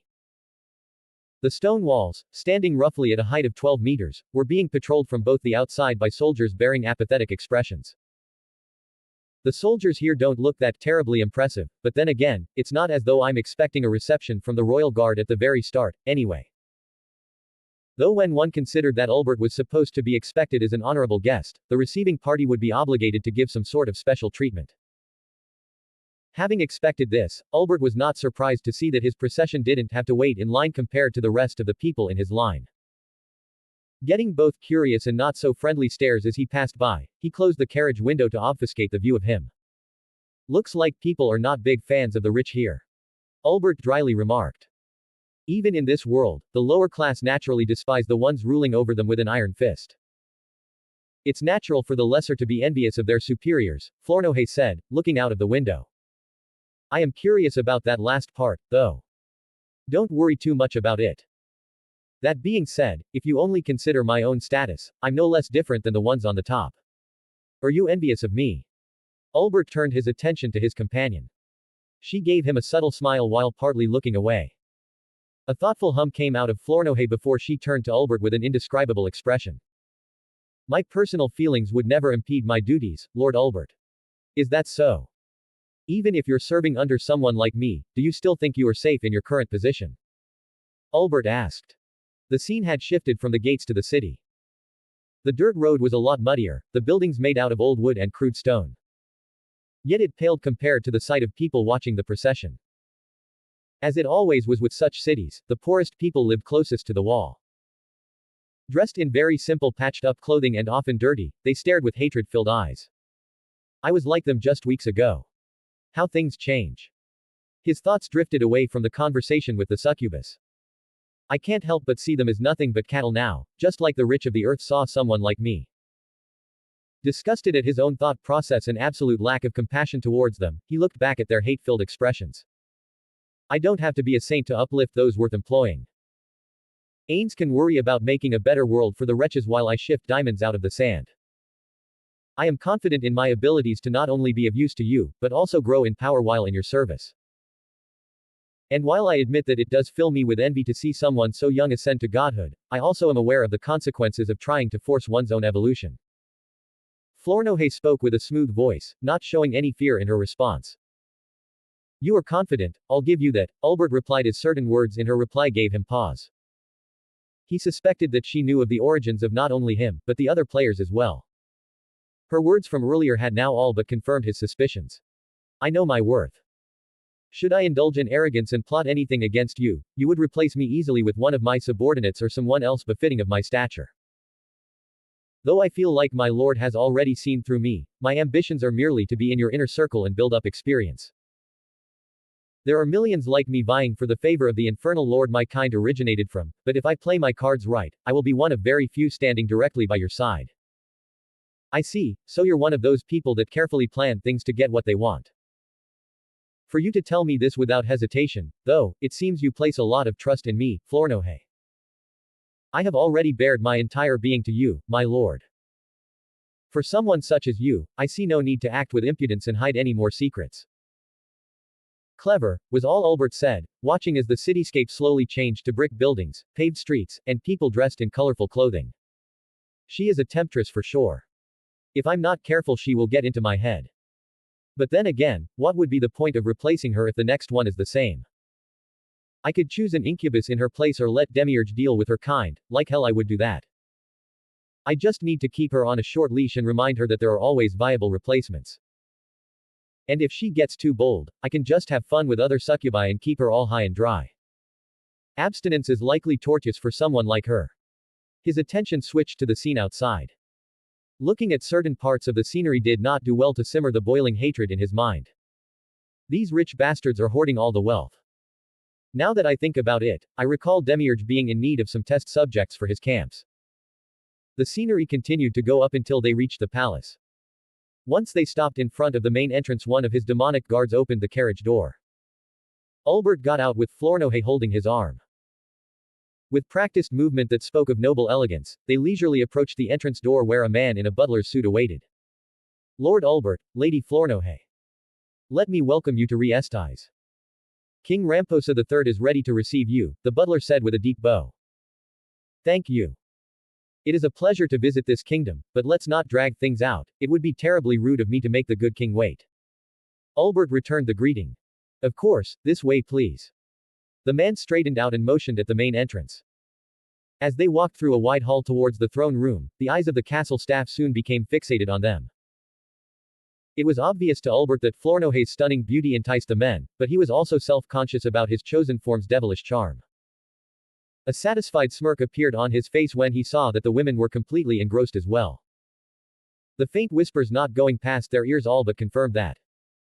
Their lust is overflowing, my lord. Such easy targets. Shall I make use of this? For now, just look for weak spots.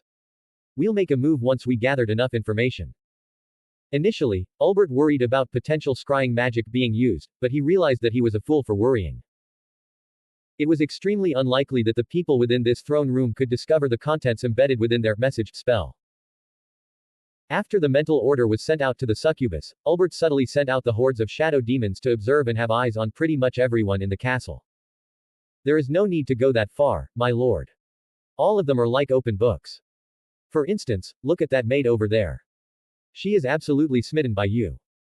She glanced at a maid that barely was keeping her composure and biting her lower lip. Albert glanced at the maid, almost raising an eyebrow. He flashed her a smile, guessing that the poor woman was probably filled with a torrent of obscene fantasies. No, wait. I'm not like the perverted Birdman. Still, any advantage is welcome. She could be made an informant rather easily with the help of a doppelganger. Let's see if there are better candidates. She is right, everyone is so frustrated here. Albert passively observed their surface thoughts. The trick he picked up to not be fooled by his new servants had so many uses. Petty, ambitious, and bitter. They can only be used as unwitting pawns. The people in the throne room were another case entirely. Their arrogance vexed him so greatly that he had to restrain himself to not look at them. He could not help but describe them as nothing but mere cockroaches. Presenting Lord Albert and Lady Flornohay, representatives of the Research Guild. Albert's sinister thoughts popped like a bubble upon hearing the butler announcing them. He recalled the short interaction Ains had with the king. Taking that into account, he avoided giving specific details and used a rather generic cover. To him, it was more than enough for this particular mission.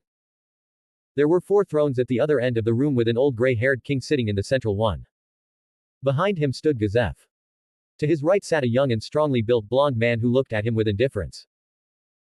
However, Albert gave another look just to be sure, and he realized that his expression was bordering on a mildly concealed annoyance. That must be the crown prince. His look is already starting to piss me off. Maybe I should start with him. To the king's left sat a much shorter plump blonde man who observed them with curiosity, his head filled with countless plots on what he could gain from the situation. This guy seems to be more of the sensible bunch. If my assumptions are correct, I'm hard-pressed to say that these 2 princes are polar opposites. The final throne was occupied by a young woman with long golden hair. She looked at Albert with a charming smile filled with the innocence of the youth. Lastly, on both sides of him stood about 30 nobles. Unsurprisingly, they were all scheming and plotting how to use the situation. Albert did a light bow and took off his top hat while Flornohay curtsied, waiting for King to speak. First, let me thank you for saving my subjects. I am in your debt. King spoke in a tired, but authoritative tone. It was our pleasure to assist the good people of Re-Estais, Your Majesty, Albert replied with a professional smile. The king is the only one genuinely grateful in this whole fucking room.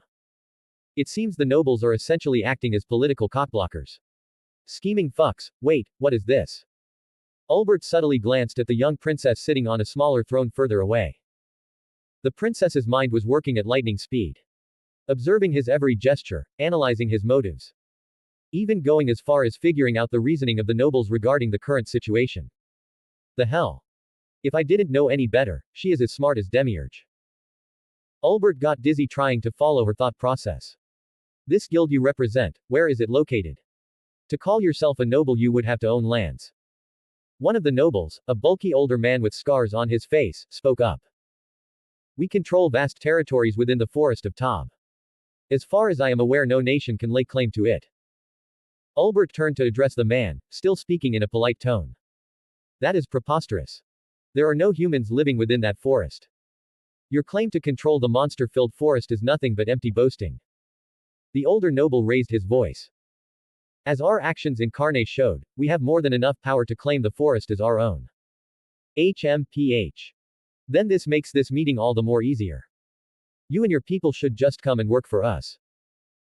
When the crown has recognized you as the nobles governing the forest, you can claim titles that relate to your status, though that doesn't mean you can act so high and mighty. The crown prince leaned against the armrest of his throne. His gaze was firmly on the beautiful woman. He really thinks he will just take her for himself. What a moron. Ulbert read the prince's thoughts even though he didn't have to. The arrogant royal's face already said it all. He was a spoiled brat who genuinely thought he could just take whatever he wanted without any consequences. We have no interest in joining a country we know very little about. When we have a better understanding of the current politics, we will choose who to ally with. You dare to deny such a generous offer. And what would we gain by joining? Ulbert asked, his tone now bordering on mocking. Gain? Are you really that much of an imbecile? No, why am I even asking this? You are merely just peasant trash. Be glad that we have the decency to offer you something as generous as this. It would not be wise to forget your place. The crown prince rose to his feet, but quickly fell back as Ulbert's aura lashed out at him like a thorny whip. Drowning everyone present in his overwhelmingly malicious energies, Ulbert took a step forward and said with a sneer. It is you who is forgetting yourself, boy. I am not here to grovel before your feet. We do not need anything from you. We have saved your kingdom's strongest warrior out of our goodwill and you think you are in a position to make demands. Ulbert glanced around at the terrified people while a barbed blade appeared in Flornohe's hand. She took a step in the direction of the older noble who had been the first to challenge her master's claims. The older man froze in spot, putting his hand on the handle of the sword firmly attached to his belt that held in place a noticeable gut. She gave the man a toothy sinister smile and shook her head in a clear warning of what would happen if he tried to pull his blade. Even arrogant snobs like them instantly understood the danger they were in. One wrong work now could spell their doom before castle guards could rush in and do something about it, that is if they even were able to apprehend the strange guests. But there was one person who had a different opinion. In a fleeting moment, Ulbert caught the princess's expression change to a soulless glee as she hoped her brother would dare to say one more stupid thing and get executed. If it came down to a slaughter, she was ready to drop to her knees and profess her usefulness to the mysterious stranger if need be. She is a monster, and a very smart one at that. This is great. Ulbert gave her a quick smirk and ordered shadow demons to watch her extra carefully to pick any intel that could be used against her. While Ulbert contemplated what to do next, the king slowly stood up despite his advanced age and put his hand to his heart. Please forgive my son for his poor choice of words. What he meant is we would be open to talks about you and your associates joining the kingdom of Re-Estais if you are interested. Ours is the only nation bordering the forest. You better teach your son where arrogance leads. We were willing to cooperate and to some extent still are, but we won't be joining your kingdom. No sane person would want to be part of a kingdom led by a moron like him. Ulbert pointed at the prince who was close to soiling himself.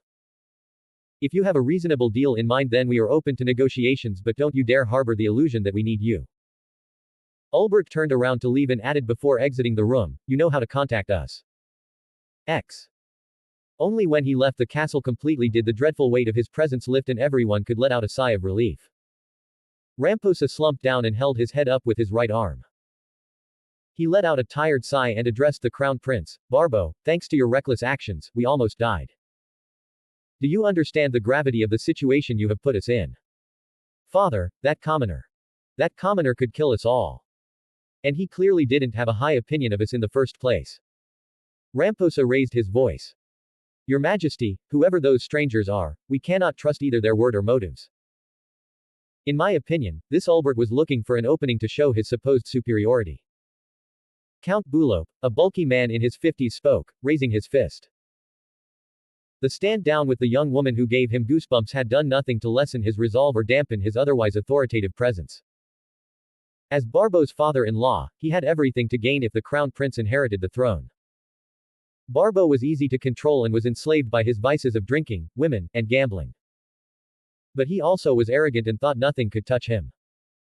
Unfortunately, for each such outburst, it was harder for him to keep the noble faction in line and push back against the royal faction who supported the old king. Whatever their motives were, at best we have lost a powerful ally that could have helped us against the Baharuth Empire and at worst made another enemy. King's tone grew softer and quieter as he spoke. His tiredness was too apparent for him to hide it. The stranger's display of power had taken a toll on everyone, with his aging body suffering the most. The possibility of this research guild allying with Baharuth cannot be overlooked either. Your Majesty, I propose using the Adventurers Guild in secret to confirm the claims of them controlling the forest. A tall man with sharp features resembling that of a snake gave a proposal, instantly getting all eyes on him. Marquis Raven, the secret leader of the royal faction, had played both sides for almost 2 decades. As a brilliant politician, he was considered the most influential noble in the country, dwarfing even Marquis Bulope. Once he schemed to take the throne for himself, but once his son was born, he lowered his ambitions in favor of the stability and prosperity of the kingdom, becoming fully loyal to the crown. It was a regular occurrence that he needed to divert attention away from the crown prince's foolish actions in hopes of maintaining the fragile balance of power. As unsuited for the throne as Barbo was, if Ramposa would decide to choose his second son Zanak, it would lead to the civil war and the subsequent end of the kingdom. Only united could they stand against the empire's slow but relentless aggression. Excellent suggestion, Marquis Raven. We need to find out more about this group and their plans. Bulope instantly agreed, blessing his ally for the quick thinking. I'll permit it, but do not cause additional hostilities.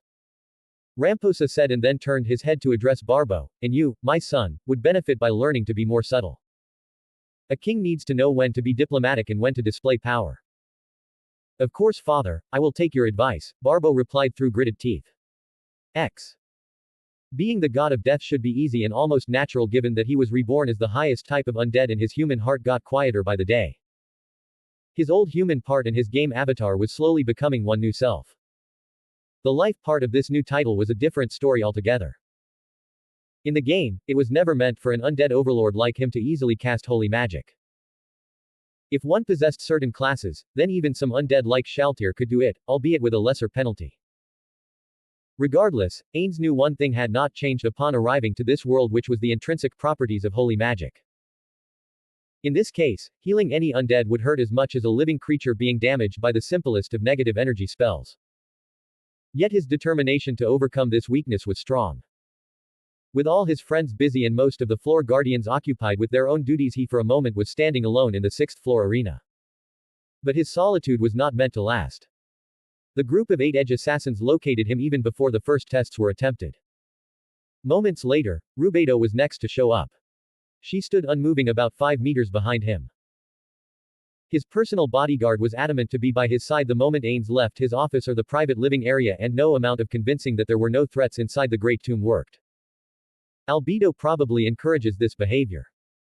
Ains mused, seeing his assistant and girlfriend showing up as well. Speak of the devil. Albedo walked up to him, flashed a smile, and said, I finished all the urgent tasks. I hope you don't mind that I'll be by your side while you train, my love. Not at all, but I will just test some minor things, Ains replied. To call her clingy would be an understatement. Apparently taking notes from Etzli, Albedo used every spare moment to be by his side. Not that he minded her company. Having a woman by his side was a novel experience, and a very pleasant one at that. But in the end, it's not easy to override loner tendencies with a snap of the fingers and go with the sudden changes just like that. The last one to arrive was his maid of the day. The girl charged and took position by the nearest gate to Ains, completely red in the face and wheezing. Shit, I forgot about her. Why did she run all the way there from the 9th floor? I should have known she would know where I am and run as fast as she could. Ains observed the maid, who was still trying to catch her breath. He instantly noticed the change that had happened during the short time of him teleporting out of his office and the maid catching up. She had reached level 2. But considering that only one homunculus maid had gotten their limit upgrade, it was a tiny bit of a surprise that this one managed to level up. Most of them did have a limit of level 8 to 10, but considering how low that limit was, they shouldn't have seen any power increase anytime soon. Maybe pushing past some limits accelerates growth. Ains mused. His own weaknesses at the moment were holy, fire, and he as a caster obviously was relatively physically weak and didn't know a thing about close combat or weapon use. I'll have to see how using holy magic affects my growth. The first thing he needed to test was the summoning of a base angel. As the lowest tier holy summon, it posed no threat, so if the now likely sentient being would decide to revolt against the undead who dared to summon it, there would be no problems of killing the creature. Since the old spell cap was removed the moment they became their game avatars, his already impressive spell count was grown by additional 60 spells, most of them holy magic based. Ains extended his hand and used a silent cast for the summoning spell.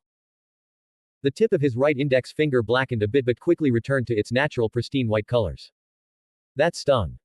Ains thought, clutching his hand to the fist and waiting for the pain to subside.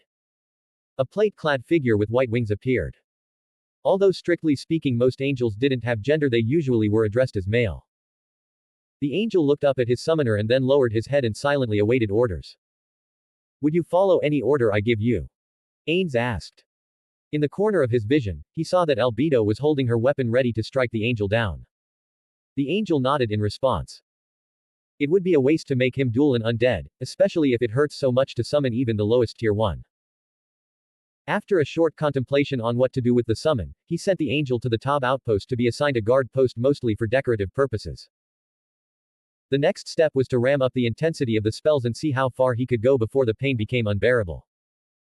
With regular zombies as target dummies, Ains first cast a second-tier heal spell. The spell ignited the zombie with the undead creature just standing and waiting for its end while letting out low grunts of pain.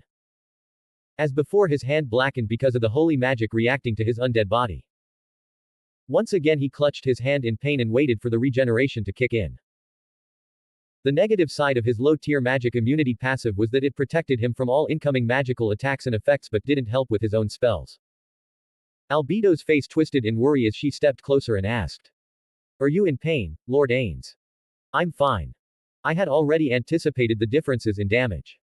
Please do not torment yourself. Let me take this burden. Albedo's tone grew more insistent. Albedo. I chose to become the god of life and death. I have to do it myself, Ains replied, dismissing her concerns. As you wish, Albedo said with audible reluctance. She took a step back, and continued watching him with a concerned expression. Ramping up the test even more, Ains decided to use 5th tier magic next. With careful aim, he targeted one of the zombies and cast Light Bolt. The moment the cast was done he grabbed his right hand with his left one. This time, he could not stifle the urge to hold back, and he let out a pained scream. The blackened and cracking fingers began to twitch in an adverse reaction. Why the hell it hurts more to cast than get hit by a holy spell? It's like my gear doesn't even try to guard me. Maybe elemental resistance works differently here. Albedo was already next to him with a panicked expression. She grabbed onto his hand, refusing to let go. Lord Ains, I can't let you continue. I am fine. The damage is minimal. Ains tried to pull his hand back but Albedo was holding onto it for dear life. I won't let you hurt yourself like this. Albedo's tone became plain authoritative with her grip on his hand becoming stronger. She didn't back down. If anything, the succubus was seemingly ready to defy his direct orders. Let go of me. I know what I'm doing. Ains tried to yank away from her grasp. No. At that moment Rubedo was between them and violently pushed Albedo away. She pointed her sword at her sister and said in a neutral yet demanding tone. Cease and desist, Guardian Overseer. You disobeyed Lord Ains's order. Continuing to do so will. Rubedo, stand down. Ains shouted out an order and gently pushed her arm down. Understanding the gravity of the situation, Albedo lowered her head and whimpered, I'm sorry, Lord Ains. It's fine, I understand you are worried but I know what I'm doing. You don't have to treat me like a child.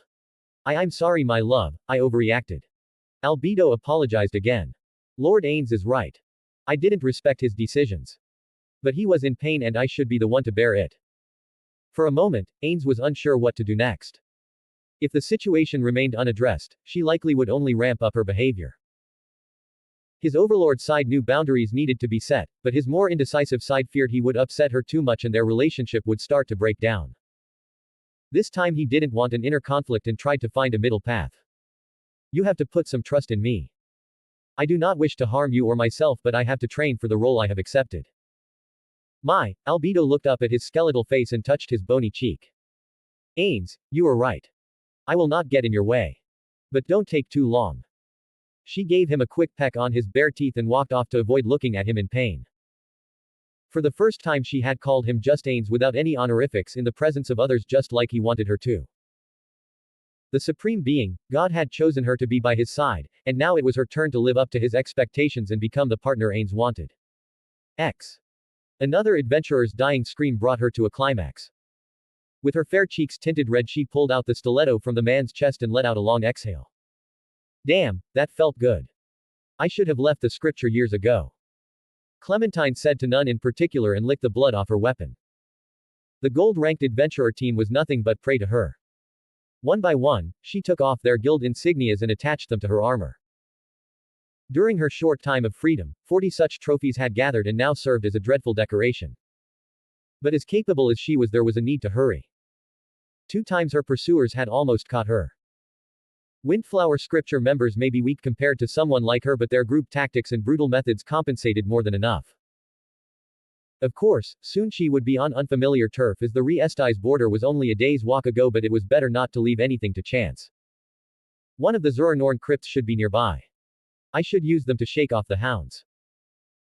She wasn't a member of the necromantic cult, but due to past run-ins and subsequent favors being filled, Clementine now had a good standing with some of the high-ranking members. It was a nice change of pace for her to see people who not only didn't ask questions, but even paid money for the dead bodies. For a sadistic killer, there couldn't be better allies. She picked up the lightest body among her prey and tossed it over her shoulder. The forested area didn't provide many clues on how to find the crypt, but hidden signs were always there. Follow the stench of death and you find what you were looking for, sort of thing. She took out a small amulet from her backpack and held it in her plate-gloved hand. A sickeningly purplish aura appeared to guide her. Finding the well-hidden entrance and descending the dark stone steps didn't take long. In the first underground chamber, a hooded figure crossed her path. What are you doing here? The figure asked with a deep voice. How rude. Is this how you greet old friends? I even brought a gift. Clementine faked an offended tone. She didn't know the man personally, as he was a grunt, but plainly attacking him would complicate things, so she let the man's rudeness pass. Enough with the games. Your presence brings attention we cannot afford to have for now. What is your business with us? The man asked. I need to cover my tracks. Is Kajiat around? Clementine asked as she dropped the dead body on the ground. Oh, and you can find 5 more about a kilometer that way. She added, pointing in the direction she came from. You must know, Kajiat is in Erantel, harvesting. As for the payment in return for all 6 of them, you'll have to wait. I'm a bit short on time, but if you have something to entertain me with I can wait. She said with a growing smirk and juggled one of her stilettos. The man, as if weighing his chances to survive, stood silent for a moment and then took out a money pouch with an annoyed grunt. 3 gold and the bodies better be there. You better hurry then. I don't need a reputation as a liar. Clementine grabbed the coins and started to ascend. Before disappearing from the man's view, she turned around, flashing an inhumane smile. Don't forget to be a good boy and throw off the windflower scripture for Lil, old me. As the psychotic woman disappeared from sight, the man dragged a hand over his face and mumbled to himself. While she rarely asks questions, I'm much more at ease with an undead than being around that freak. I should warn Kajiat that she is coming for my colleague's sake. Bonus story, the murder god's chosen one. Mistress Shaltir was in a bad mood again. She had the misfortune to be the closest target of her wrath. The nameless vampire bride stood up with a stagger after being thrown against the wall with bone-shattering force. Her regeneration all but assured that unless the blow was lethal she would be good as new in about a minute. That did not do anything to stop the intense pain welling up within her stomach. She assumed a neutral expression and bowed her head while waiting for her broken bones to regrow. All of you are useless. Get to cleaning. Father will be here soon. Shaltir barked an order and disappeared into her bathroom. With an unsteady walk, she followed the rest of the vampire brides to get the cleaning supplies. There was no hierarchy between them and only one of her kind to stand out was Etzli, or how the rest of them addressed her. The Blessed One. Being chosen by the Supreme Being was an honor they could not dream of. One of them not only became Lord Peroroncino's concubine, but had even gotten a name. Even Mistress Shaltir spoke to her with respect. Yet such dreams didn't help her in her day-to-day duties. She was just as replaceable as the rest of her sisters. It didn't even need to be her fault to be killed by Mistress Shaltier. Now that she was back to her full health, she could use a broom just fine. With careful sweeps, she gathered all the dirt from the floor while her sisters dusted off other surfaces. Everything needed to be impeccable before Lord Peroroncino arrived. Lately, only the mistress's father was able to make her smile. Ever since she lost to Lady Albedo in the battle for Lord Ains's affection, she was even more irritable than before. As they finished cleaning the sanctuary's main greeting room, Lady Shaltier emerged from the bathroom and looked around. Not finding anything to complain about, she assumed position in the middle of the room and waited. Minutes slowly ticked by as they waited, and finally, the knock on the door came. Lord Peroroncino had arrived. He and his daughter settled down at the table, and the assigned vampire bride brought tea and snacks that were previously delivered from the restaurant. I wonder what they taste like. She glanced at the food of the supreme beings. As one of the younger brides, she hadn't had the chance to feast upon the crumbles that were left behind. There were rumors that on particularly blessed days even whole cookies or other wonderful pastries were up for grabs. Just before the platter reached the table, the vampire bride tripped and fell, spoiling the tea and pastries. She flinched at the scene and desperately tried to resume a neutral expression before she too would be executed as the careless one was about to be. Shaltier jumped to her feet with a snarl and yanked the careless vampire bride strong enough to tear out a handful of the bride's hair. "You stupid bitch. You will die slowly for this." Her mistress, rage sent a shiver down her spine. It was one thing to just get in Shaltier's way by accident, but to make a mistake like this would promise a gruesome end.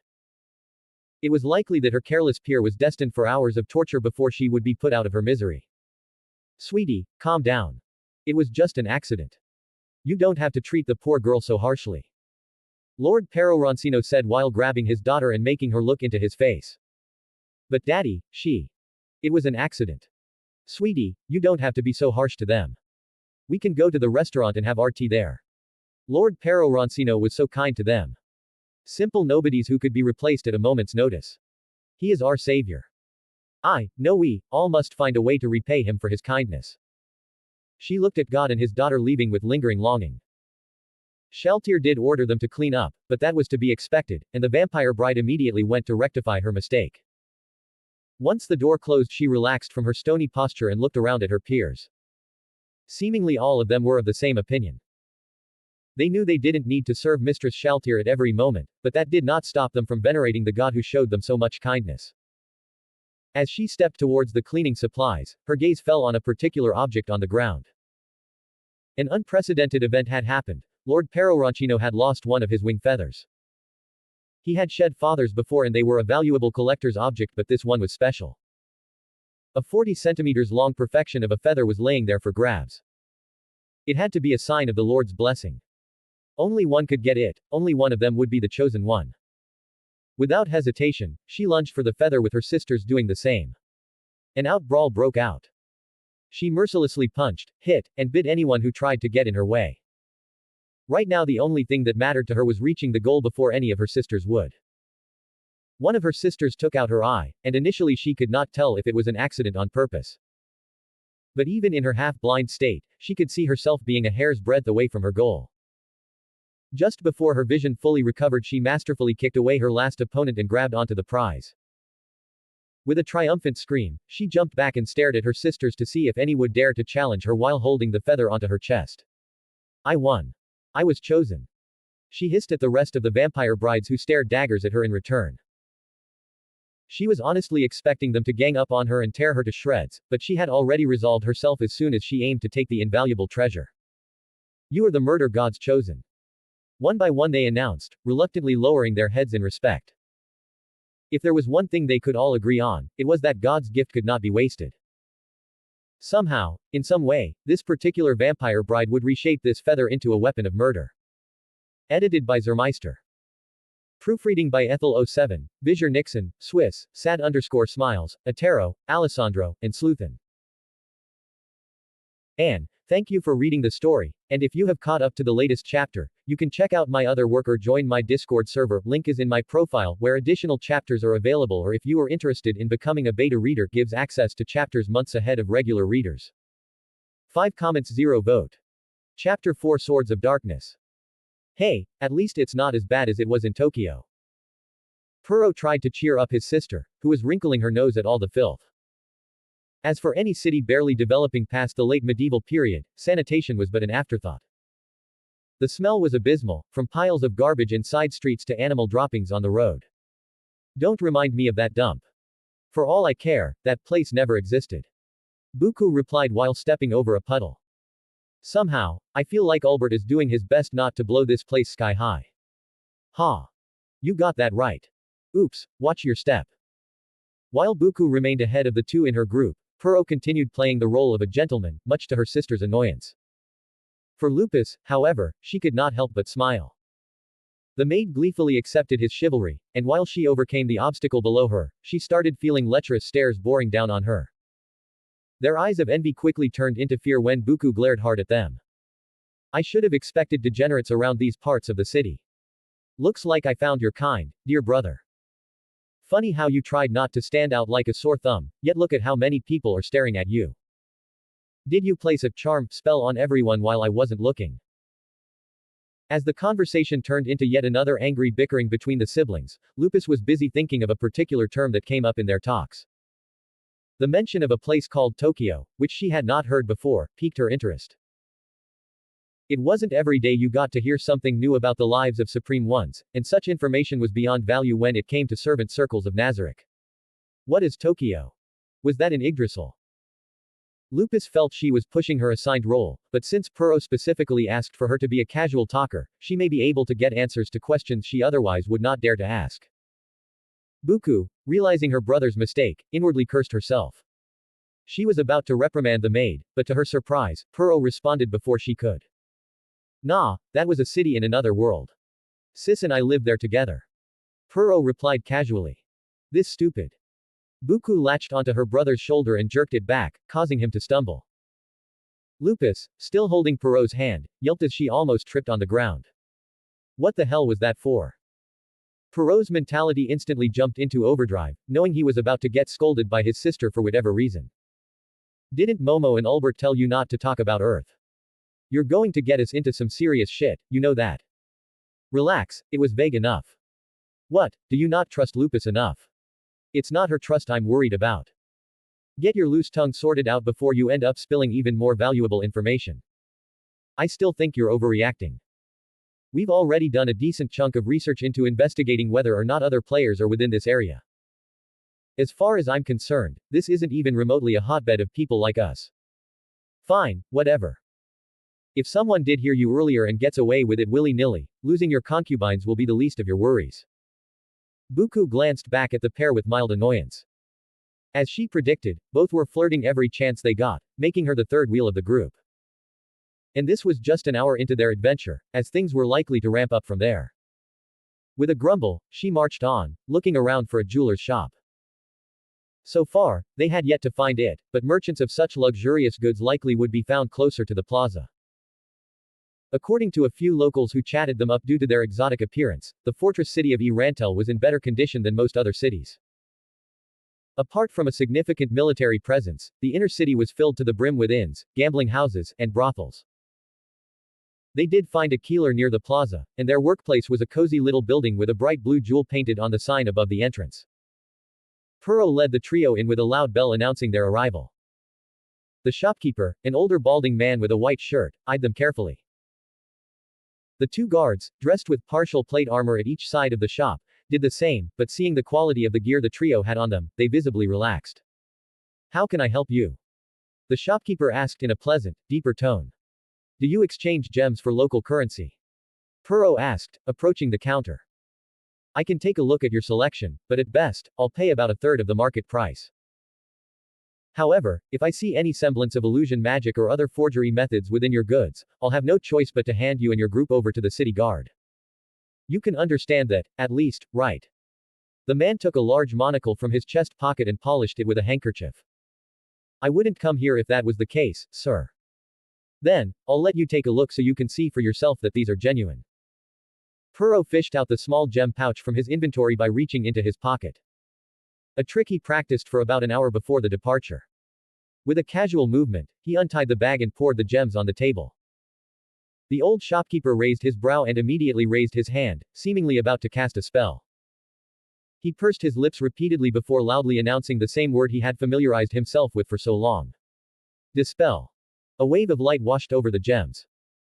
Seeing that none disintegrated, the shopkeeper approved, and he picked up the biggest one of the shiny bunch.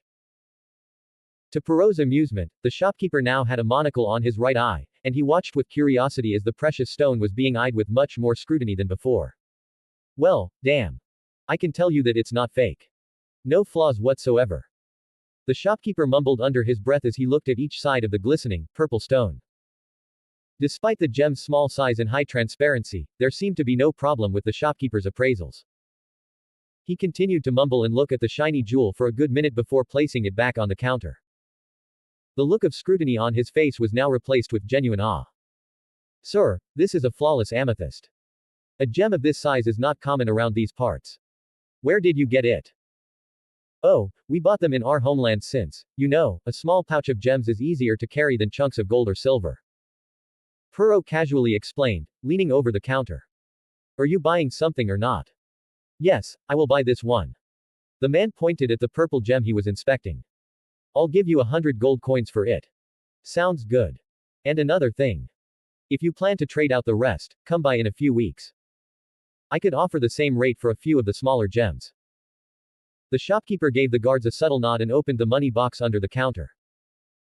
With a practiced motion, he counted 100 gold coins and put them on the counter while putting the gem into the box. After getting funds, they quickly detoured and exchanged a few gold coins for silver and copper.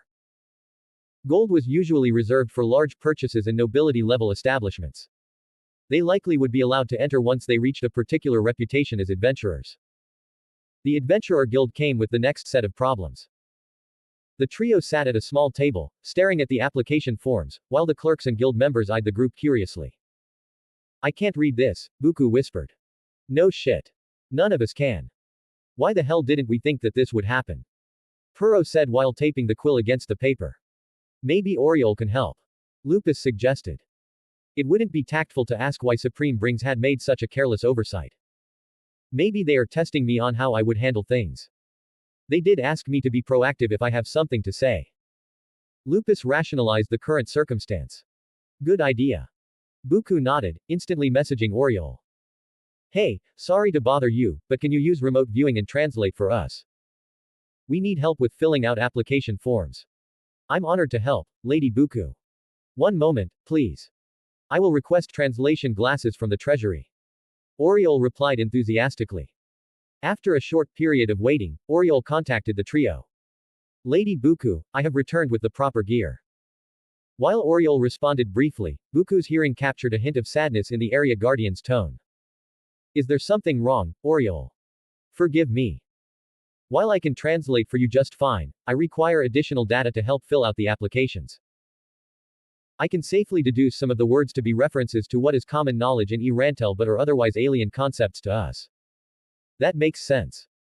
The translation glasses are probably suited to general terms rather than ones coming from the deeply rooted culture here. Indeed, you are completely correct, Lady Buku. Once again, I apologize I can't help you at the moment. It is the first time since Nazarick arrived here that I receive the honor of helping out a supreme being, yet I. Don't worry about it. We'll figure something out. Perrault joined the conversation. Like my brother said, it's not a huge complication. How about this, if we send back some local books, would that be enough to guide us while we learn the language on our own? Buku asked.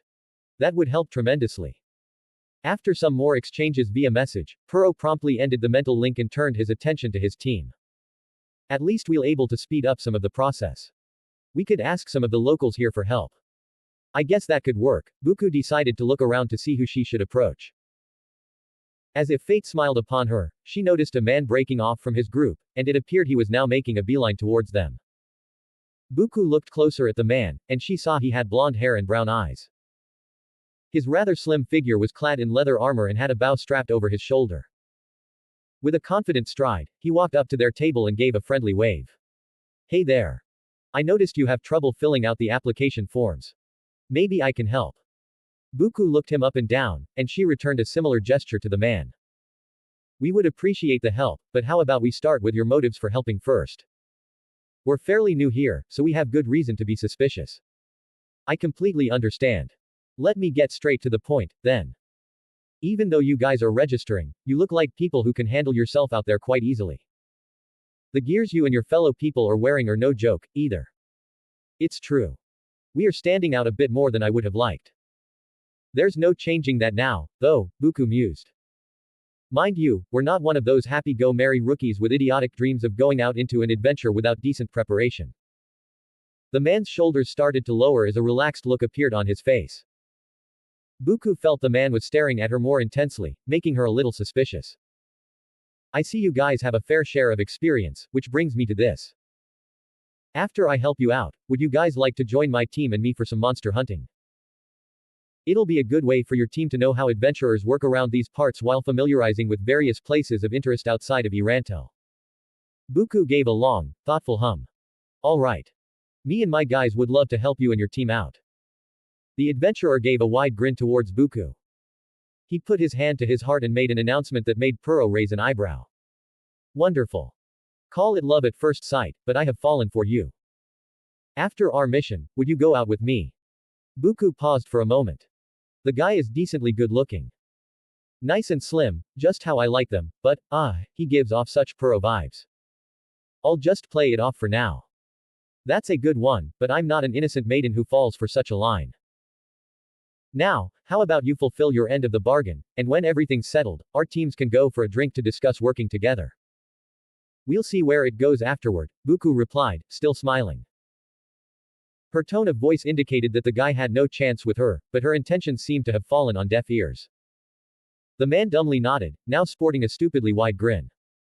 By the time they wrapped up the deal, someone had already made their way to their position. Before Buku could have the time to ascertain the man's looks apart from him being blonde, the new arriver slapped him on the back of the smiling adventurer's head. Ack. Sorry about Lakrut. He becomes a complete knucklehead when around women. Like the one in front of him, the new speaker was a young blonde man, with the difference being his blue eyes that did not look as lecherous in Buku's perspective. He had a smooth, unremarkable face with a hint of embarrassment, with chainmail over a leather shirt and pants set. More people were before Buku and her group, though Lakrut seemed to warm up to their presence. Besides him was a tall, bulky blonde man with a long blonde beard. His eyes looked closed, and he had a friendly smile. He was dressed in a complete set of brown leather armor with a white shirt underneath. The last was a short brown-haired boy or girl with blue eyes and a somewhat childish face, dressed in baggy pants and an oversized tunic.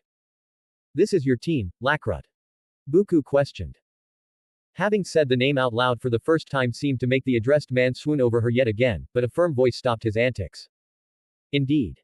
As for me, I'm Peter, the leader of the Swords of Darkness. Your team even has a name. That's cool. I'm Itsuki. This is Lucy and Akari. Puro introduced everyone. Nice to meet you all. I'm Dine, and this young fellow here is Ninya. The bulky man introduced himself and the boy.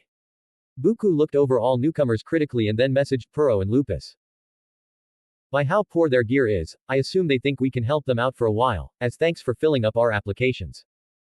Or that guy just wants to get in your pants. So maybe you'll have to take one for the team. Puro replied. With the blonde guy. Not a chance. But that boy is cute as hell. He was so timid he even looked away when our eyes met. I'm pretty sure it's a reverse trap. Puro glanced at the boy critically. Not every cute boy is a freaking reverse trap. If he is legal, I'm going for it. Don't be a dick about this. No need to sound so menacing. I don't want to deal with you throwing a tantrum when you find a cooch instead of a dick after the pants come down. Seeing the siblings staring so intently, Ninya looked down and asked in a soft and timid tone. Is something wrong? Oh, nothing. We are just curious about your classes. Buku gave the boy a thorough look up and down and then asked. You're a caster, right? When the boy shyly nodded, Peter spoke on his behalf. Ninya is a second-tier caster. He is a bit shy around new people, but don't worry. He'll warm up to you in no time. Oh, and he is also a talent holder, so don't look down on him, alright? Talent holder. I'm intrigued. Buku raised her brow and continued eyeing the boy with interest. Peter, don't tell that to everyone. Ninya shouted in a high-pitched voice and then added in a quieter tone, my talent is nothing special. I can learn spells much faster than regular casters, and that's about it. They were curious, and you should be proud. Peter laughed it off. Using the opportunity, Lacrut spoke up. I am the group's ranger. Not to brag, but I rarely miss my targets. And I'm the team's defender, Peter added, giving his trademark smile. I'm druid by trade, Dine said, keeping a respectful tone to his words. Another ranger, huh? You are on, buddy. Let's see who has better aim. Puro taunted Lacrut with a cheerful laugh. I'm all for it. I'll prove I am the best. Akari, you'll see I'll be able to protect you in any situation. He went for another attempt at flirting with Buku, winking. You didn't notice that I'm wearing plate armor, huh? I'm our group's tank, so I'm one protecting soft boys like you. Buku snickered. Even getting a round of laughter from his group didn't stop Lacrut. He quickly regained his confidence, his grin only becoming wider. In that case, I'll make sure nothing gets close to you. Damn, you are relentless. I give you credit for that, but unfortunately for you, you remind me too much of my brother. Buku landed the last blow and then looked straight at Ninya. But you have all the chances. I simply melt for cute ones like you. Ninya blinked in surprise at the remark and became beet red, letting out a quiet, incomprehensible mumble. Fair enough. There are other fish in the sea. Ninya, you're up. Make me proud, Lacrut said. He walked up to the young mage and gave him a hearty slap on the shoulder. Arg. Ninya let out another mumble whose meaning none could decipher and hid behind Peter. Please don't tease Ninya.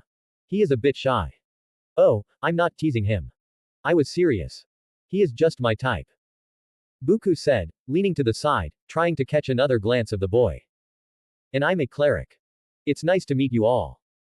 Lupus finally spoke with a big smile on her face, interrupting the awkward silence. With introductions out of the way, Lacrut helped fill Perot's application, while Dine assisted Lupus and Peter, Buku.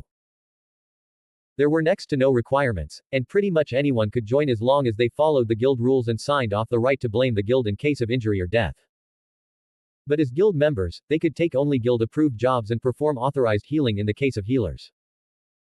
Casters, in general, were permitted to use magic only to benefit their group directly, and healers could use their magic only on their group and immediate clients. After exchanging the last few formalities, Buku and Puro received their copper insignias, now worn around their necks. This would let others know they were the lowest rank among the guild members, but the siblings were not planning to stay at the runt of the ladder for a short time.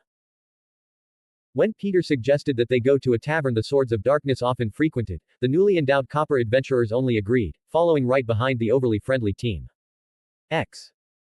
The moment they stepped into the low-end establishment, it became painfully apparent to both siblings how spoiled they had become in such a short period. The tavern smelled cheap booze, sweat, and who knew what else. The floor was covered with mud, spilled drinks, and food scraps.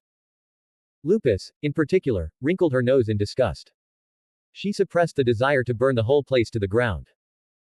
Lord Puro, Lady Buku, I know you wanted to befriend these humans, but this place is disgusting. Under no circumstances should supreme beings like you be treated like this. Lupus replied with a scrunched-up expression on her face. It will be fine. And Lupus, you don't have to use honorifics privately, either. While we are on this mission, you are one of our own, okay? Puro replied. He looked to his sister, who seemed to share the same sentiment as the maid, though she was doing far better concealing her feelings. The tavern sure didn't look inviting. It mostly catered to low-end adventurers, though according to Peter, the drink and food were good, and it would be better when there was company. With one glance around, it was easy for the trio from Nazareth to see that all the more prominent groups were teams. They mainly comprised copper and iron plates, but a few silver and gold plates were sitting by themselves in stoic silence. Unsurprisingly, the people gathering here were huddled in groups of their rank. Peter and the rest of their new friends guided them towards a larger table with a single red-haired woman sitting at one end. Unaware of her surroundings, she clutched a small potion filled with blue liquid. Hey Brit, did you get what you wanted? Lacrut asked, settling right next to her. He attempted to put his hand around her shoulder, to which Britta responded with a slap. Don't get all raunchy with me, especially after that stunt you pulled in our last mission, Britta spat out. Lacrut heard sighs around himself, and the ranger defensively put his hands up. Anyone could have made that mistake. What matters is you got out of there, safe and sound, yeah. Sure. Britta had already put on a face of boredom, not wanting to deal with any of the ranger's antics. When she saw Peter in the group, an enthused look crossed her face. Took you long enough to come here. Yeah, there was a slight delay in our schedule, Peter said, ignoring Lacrut's sulking. Do you have everything you need, or should we wait a bit longer? I can come with you now for a trial run. Beats having to stay in a shabby place like this. And this time, I better not be left in the dust. Forgive us for that incident, Britta. The situation was quite complicated back then, but I should have been more observant of the treatment towards you. Even outside our team, you are still a fellow adventurer, Dine said apologetically. Ninya only offered hasty nods, guilt apparent on her face. No, it's not your fault, Dine. I appreciate your words, though, Britta replied with a small smile. However, I can't say the same for a certain ranger in your team. Her smile was quickly replaced with a cold look directed explicitly toward Lacrut. I understand. As long as you tolerate Lacrut, we could give you a chance, Peter replied, smirking at the ranger's nervous laughter. But you know, we weren't a mixed group before, so don't expect this to go well so soon. Right, I forgot about that rule of yours in the group. If you ask me, it's kinda stupid, but I won't press any further. Unbeknownst to everyone, Ninya started to squirm out of discomfort. Britta curiously glanced at the mage before her eyes fell on three unfamiliar faces behind the swords of darkness. Oh. What's with the copper plates in the fancy armor? Since when were you taking rich kids? Britta glanced at the trio with noticeable disdain. Puro looked back at the young woman with a smile despite her bold attitude. Her sharp, blue eyes met Lupus's gaze briefly before lingering too long on Puro's face for her liking. She wasn't the best-looking girl out there, but there seemed to be years of physical training judging by her muscular arms, though her body was slim enough to be easily discerned as a woman. Compared to the other people in the tavern, she stood out somewhat more with her wheat-colored skin and short red hair. Overall, her looks gave her a down-to-earth charm. Ranks don't define skills, girl. Maybe you want to go for a few rounds and see what we are made of. I would love to play with you. Lupus said with a smirk, showing her canines while eyeing the rude woman with a predatory gaze. You're an interesting one. I'm not in the mood to fight right now, so I'll pass, Britta replied flatly, and she again repeated the question to Peter, so what's their deal? Did you guys find new members for your team? Far from it, Britta. They're already a team of their own. They'll be joining us for the next monster hunt. Like always, we'll split earnings according to each team's kills. I won't judge your decision for inviting these guys, but they're just copper plates, right? If something happens to them. Puro and Buku ignored the jab, though they were slightly annoyed by how casual Britta sounded. They already understood that others poorly treated copper-ranked adventurers. You thinking what I'm thinking, sis? Puro sent a message to Buku, who only nodded. Yeah, give me a second. For whatever reason, Ninya was paying close attention to the intense looks being shared between the three people next to her. She saw Lucis' head seemingly tilt into confusion, followed by a look of understanding. Finally, her lips curved into a devilish smile that sent a chill down Ninya's spine. I'm confident they'll manage by themselves. Consider it an adventurer's intuition. Plus, they have a cleric in their group, so they'll be able to manage by themselves just fine, Peter replied, gaining approving nods from the trio behind him. Seeing Britta's face soften, Peter felt that now was a good time to introduce the three copper plates to the red-haired adventurer. These are Itsuki, Akari, and Lucy. As for the adventurer sitting at this table, this is Britta. She worked with us a couple of times, but now she plans to apply for the Swords of Darkness. Usually, it's not the greatest idea to have one woman in an otherwise male team, but we've known her for a long time. Puro and Buku went for their trademark smiles, with Ninya and Lacrut being encaptivated for entirely different reasons. Britta admitted that the new copper plate man was a looker, but she felt discomfort at the way Lucy continued to eye her. If you say they're good, then I won't pry any further. But once I'm officially in the team, I can receive healing from Dine and buffs from Ninya, right? Britta asked.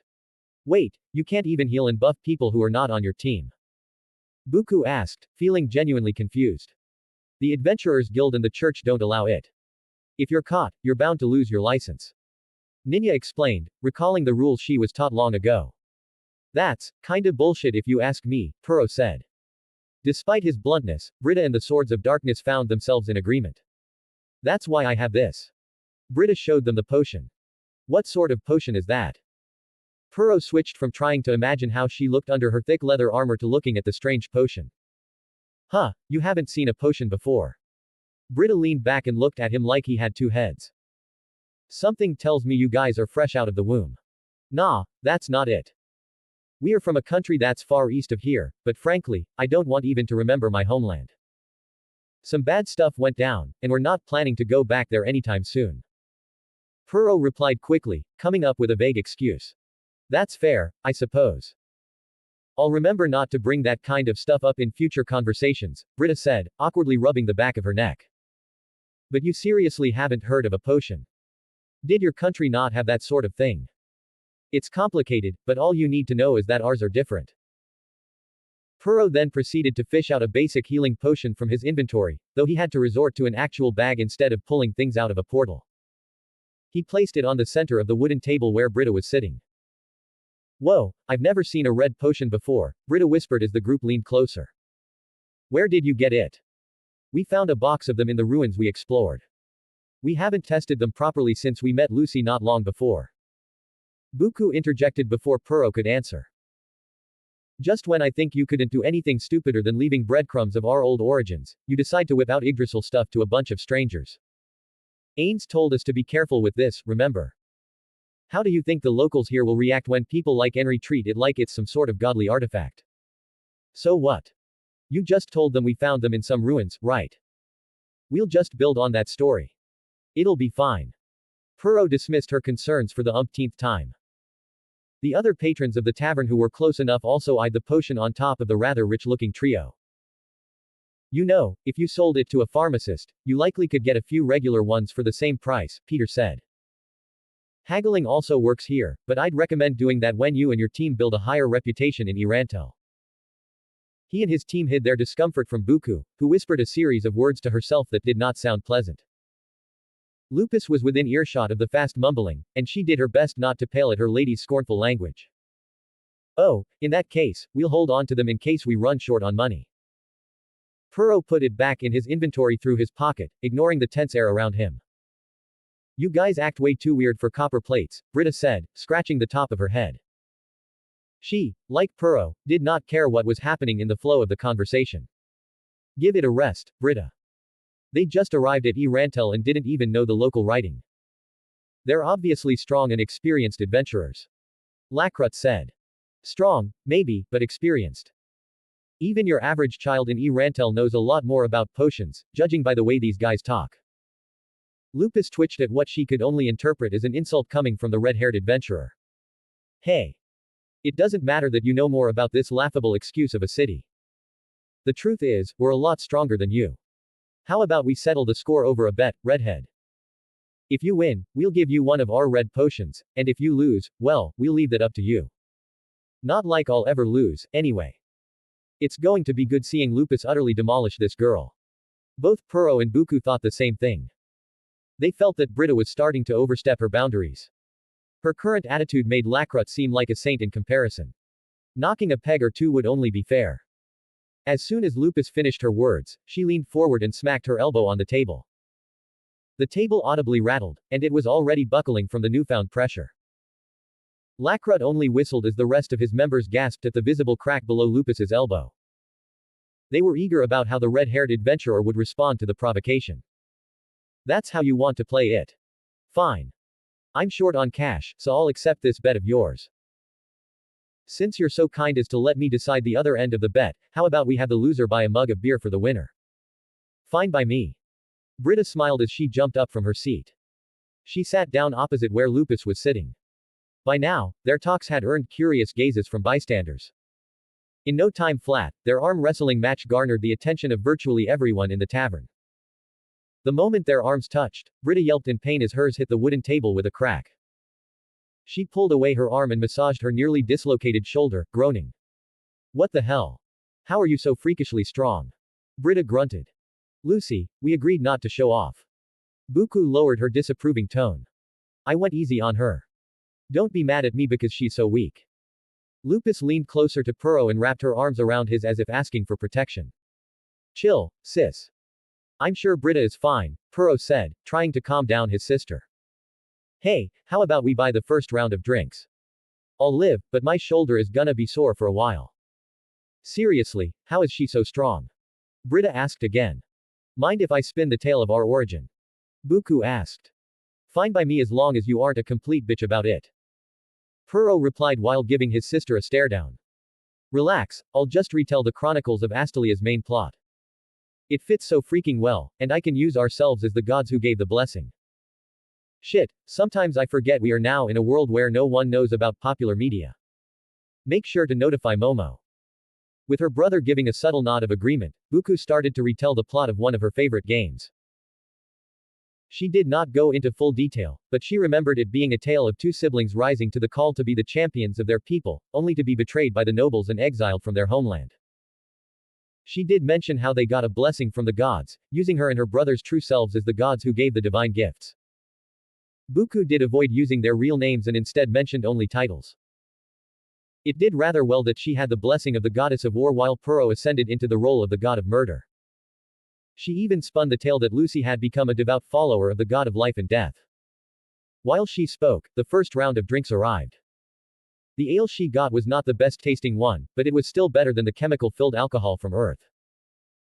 Ultimately, everyone was in mutual agreement that they would team up for monster hunting and other quests until their team outrank the Swords of Darkness. The situation in the village was not getting any better. Not only did the villagers lack the hands for the rapidly approaching harvest, but the constant fear of being attacked again put everyone in a frantic state. The daily patrols of the villagers to ensure they would have time to run next time only escalated the growing problem even more. Henry and Millie worked from sunrise to sunset, trading shifts whenever possible. Nemu did her best, but even with the three girls' combined efforts, it would be difficult to replace what was lost. In the last few days, Millie had chosen to live with Henry and Nemu so they could share the household chores. As the morning before, they finished their breakfast and sent Nemu to clean the bowls while Henry and Millie planned the day. We should start stacking up on firewood for the winter. The harvest can wait a few more weeks. Henry started the conversation. You want to go close to the forest on our own. What if some monsters attack? Or animals? That bear we saw would have killed us if we were any closer to the tree line. We have to do something, or else we'll freeze during the winter. We can do this. Henry said while trying to sound optimistic. But what can we do? Millie asked, sounding defeated.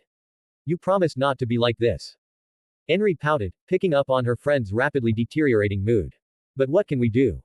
There is no one to ask for help. Everyone's for themselves. Millie sighed. I'm sorry, I know I promised not to lose hope but, I don't know. Henry looked at her friend in silence while absent-mindedly touching the two horns she wore on a string around her neck. She had received a gift from the mysterious strangers that saved her and the village. If I blow the horns, a bunch of goblins will come and help.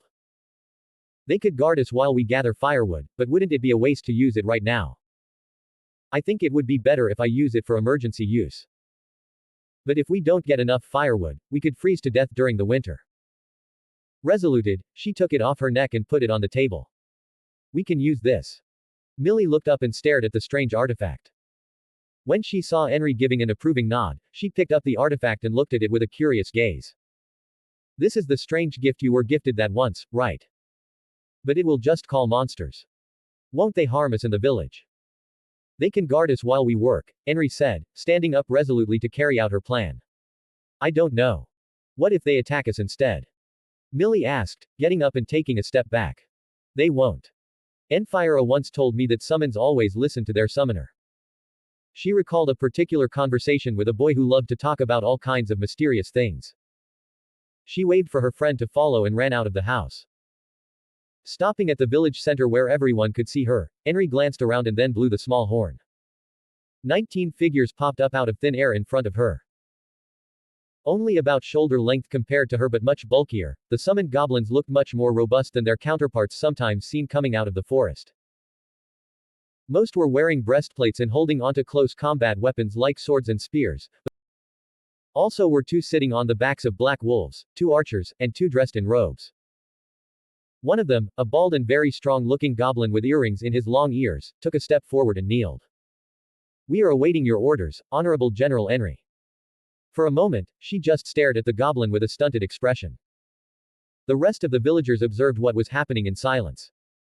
Sure, one of their own just summoned a bunch of monsters, but it was done with an item gifted to her by their savior. It's nice to meet you all. Please call me just Henry. She finally spoke. Understood. If that is your order, we shall address you as Henry. Goblin said with a nod. So, I need you to help me gather firewood. Also, do you know how to gather herbs? Henry asked. Oh, and what are your names? No, none of us know anything about herbs. We do not have names, but you can address us by our roles. I am the leader. Those are the mage and the cleric. He pointed at the two robed goblins. Those are archers, wolf riders, and the rest are soldiers. The leader introduced all of them. You don't have names. Henry said as she held her hands together to hide nervousness. Would it be rude of me to name you each? She asked. In a sense, it would be like naming pets. These creatures were just as intelligent as humans. While Henry did not fully grasp societal norms behind naming, she was still worried that the goblins might receive their names in a negative light. Either way, she wanted to make sure there weren't any misunderstandings. That would be a great honor. The leader lowered his head. The first thing to come to her mind was to use the goblin names from a fairy tale her late grandmother told her when she was little. Then you'll be Jugum. She pointed at the leader and then continued with the rest by saying a name and pointing at them, Dino, Kona, Shurigan, Gurandai. By the end of the tedious naming session, Henry felt fatigue encroaching upon her mind. Nevertheless, she was happy to see the goblins in an uproarious cheer. Henry was more than surprised to see the newly named Jugum getting to work as soon as possible. He quickly moved to deal with one of the village's biggest issues, gathering food. All Henry did was watch as the goblins acted with a ferocious unity. Wolf raiders were sent to hunt for food, while archers traveled in pairs to patrol the area. Later, Henry saw that the soldiers were trying to find firewood, and she informed them of specific gathering spots suitable for short-distance travel. Although the villagers were not hostile towards the goblins, they did their best to keep their distance. Only Nemu and Millie were somewhat comfortable talking to them. Eventually, the village elder was the first outside Henry's small circle to recognize the goblins' usefulness, and he went around the village with a goblin mage, asking the Demahuman to put up protective charms and heal people who had injuries. Another thing goblins turned out to be incapable of was cooking. But with most of their work taken care of by the green-skinned creatures, Millie and Henry could take upon the task of making meals for them. Like other villagers, Millie didn't interact with them beyond absolute necessity, but Nemu quickly got along with goblins, becoming the group's mascot. In just a few days, things started to look up again. The game goblins brought home gave access to much-needed meat, which enhanced their diets tremendously. The creatures seemingly had endless energy reserves, and picked the most challenging jobs around the village without complaining. To Henry's annoyance, most villagers still didn't interact with them directly but came to speak with her when something needed to be done. Apart from the mildly annoying demands, Henry found her schedule more time-consuming. She had to start her days a bit earlier now that there were 22 mouths to feed. On the bright side, Henry did not have to perform this grueling task alone, as Nemu and Millie were more than happy to help. The trio started the day right after sunrise, working on a massive pot of stew. One of their neighbors came in at one point as she and Nemu peeled the carrots. From farther away, Millie was chopping up fawn meat for stew. Henry remembered that the neighbor was an older woman who lost her husband and two children during the attack but miraculously survived due to being knocked out at the initial attack. She put a medium-sized bag of vegetables on the kitchen floor as a bribe and asked in a sweet voice.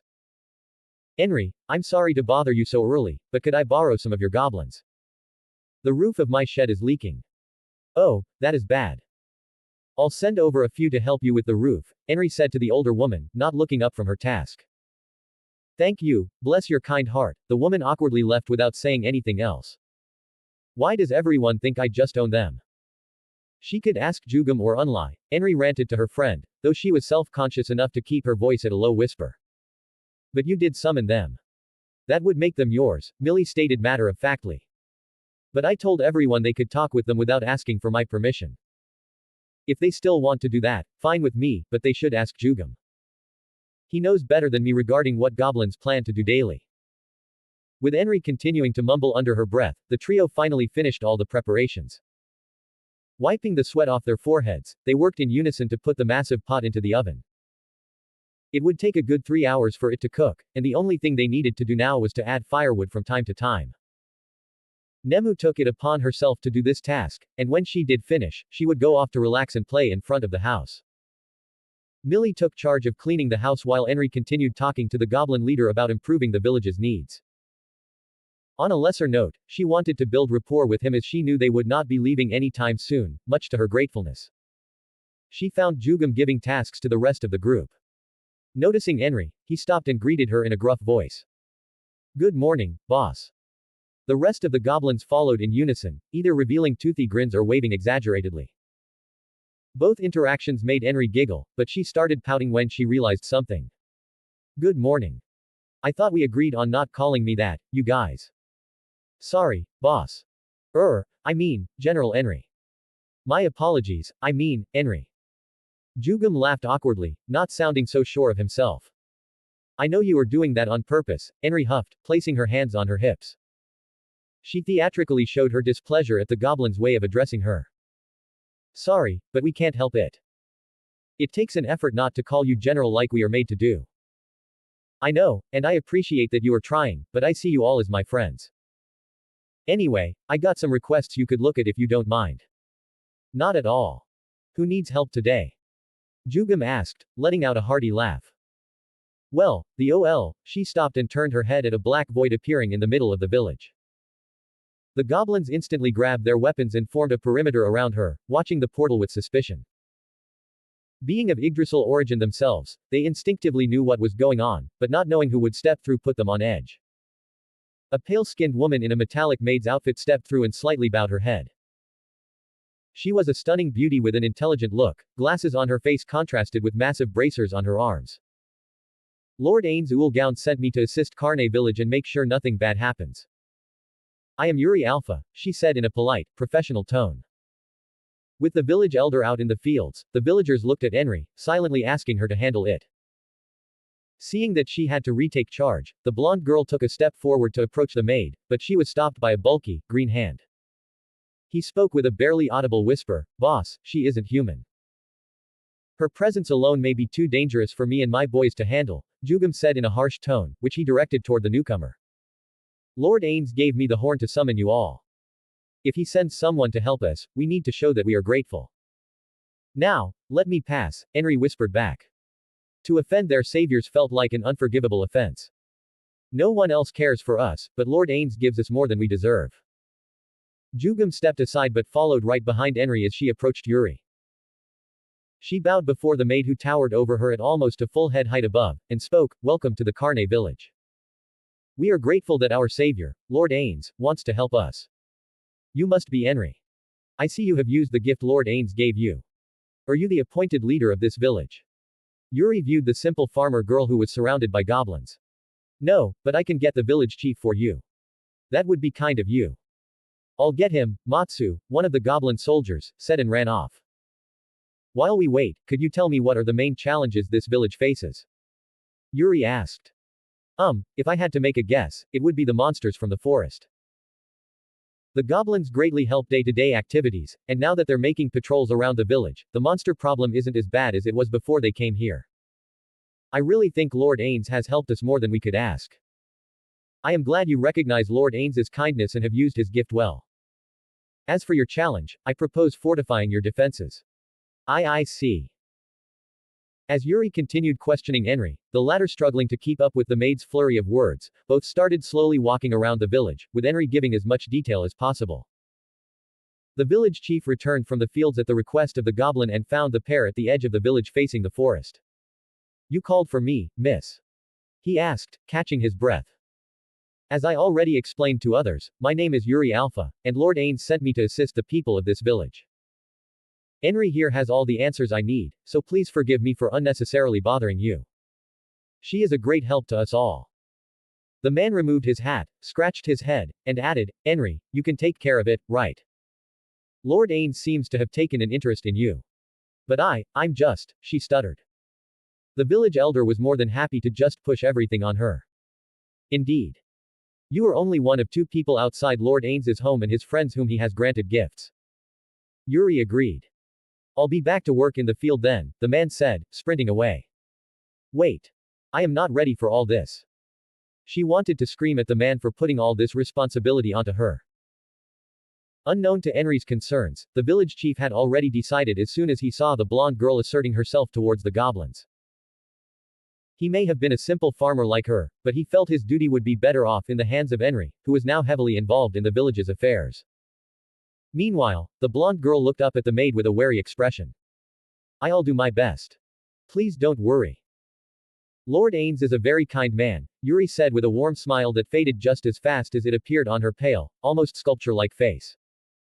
I wonder why Lord Ains and others forbid me to tell these people that they are gods. I will have to watch how their adoration for him grows without them knowing the truth. Yuri mused. There was something about the village, and this girl in particular, Lord Ains saw in his infinite wisdom. Bonus story, Lucky Ones.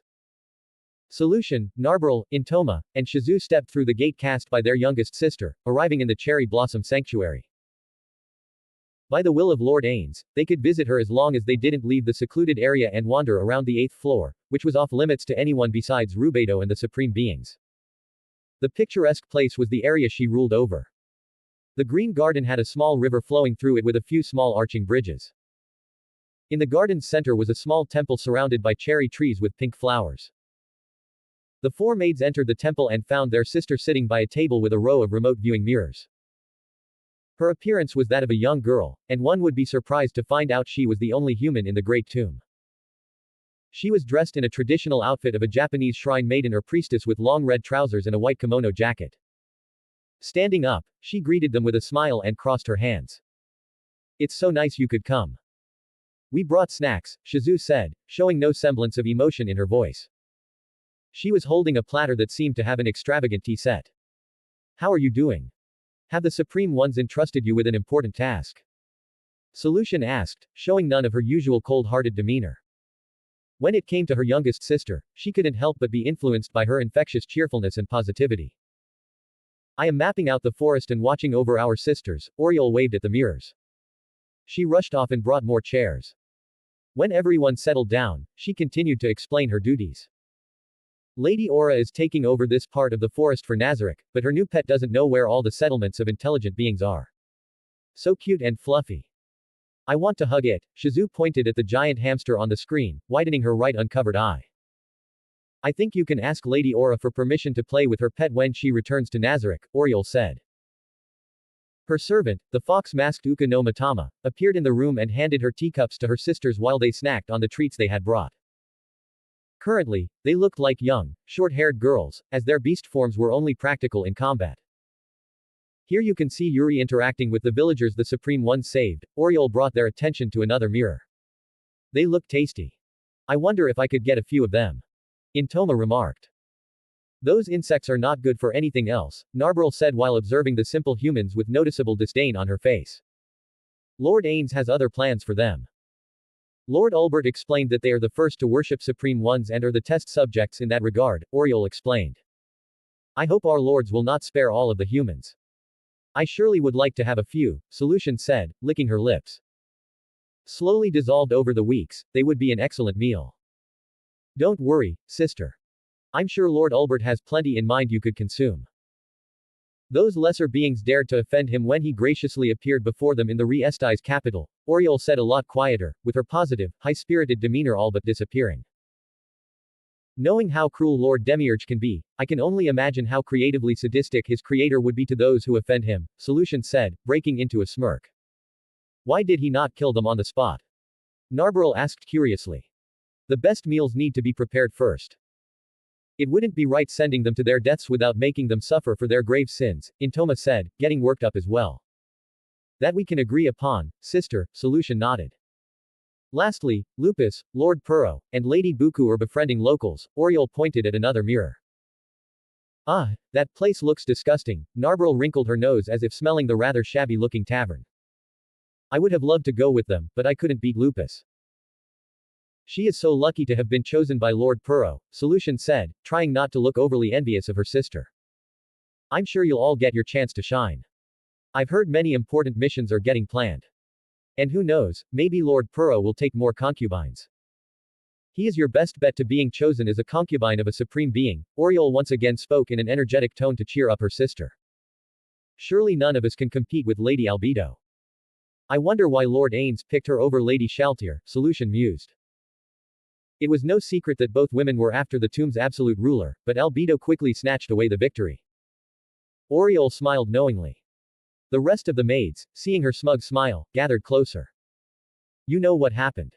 You can't keep it a secret, Intoma pleaded.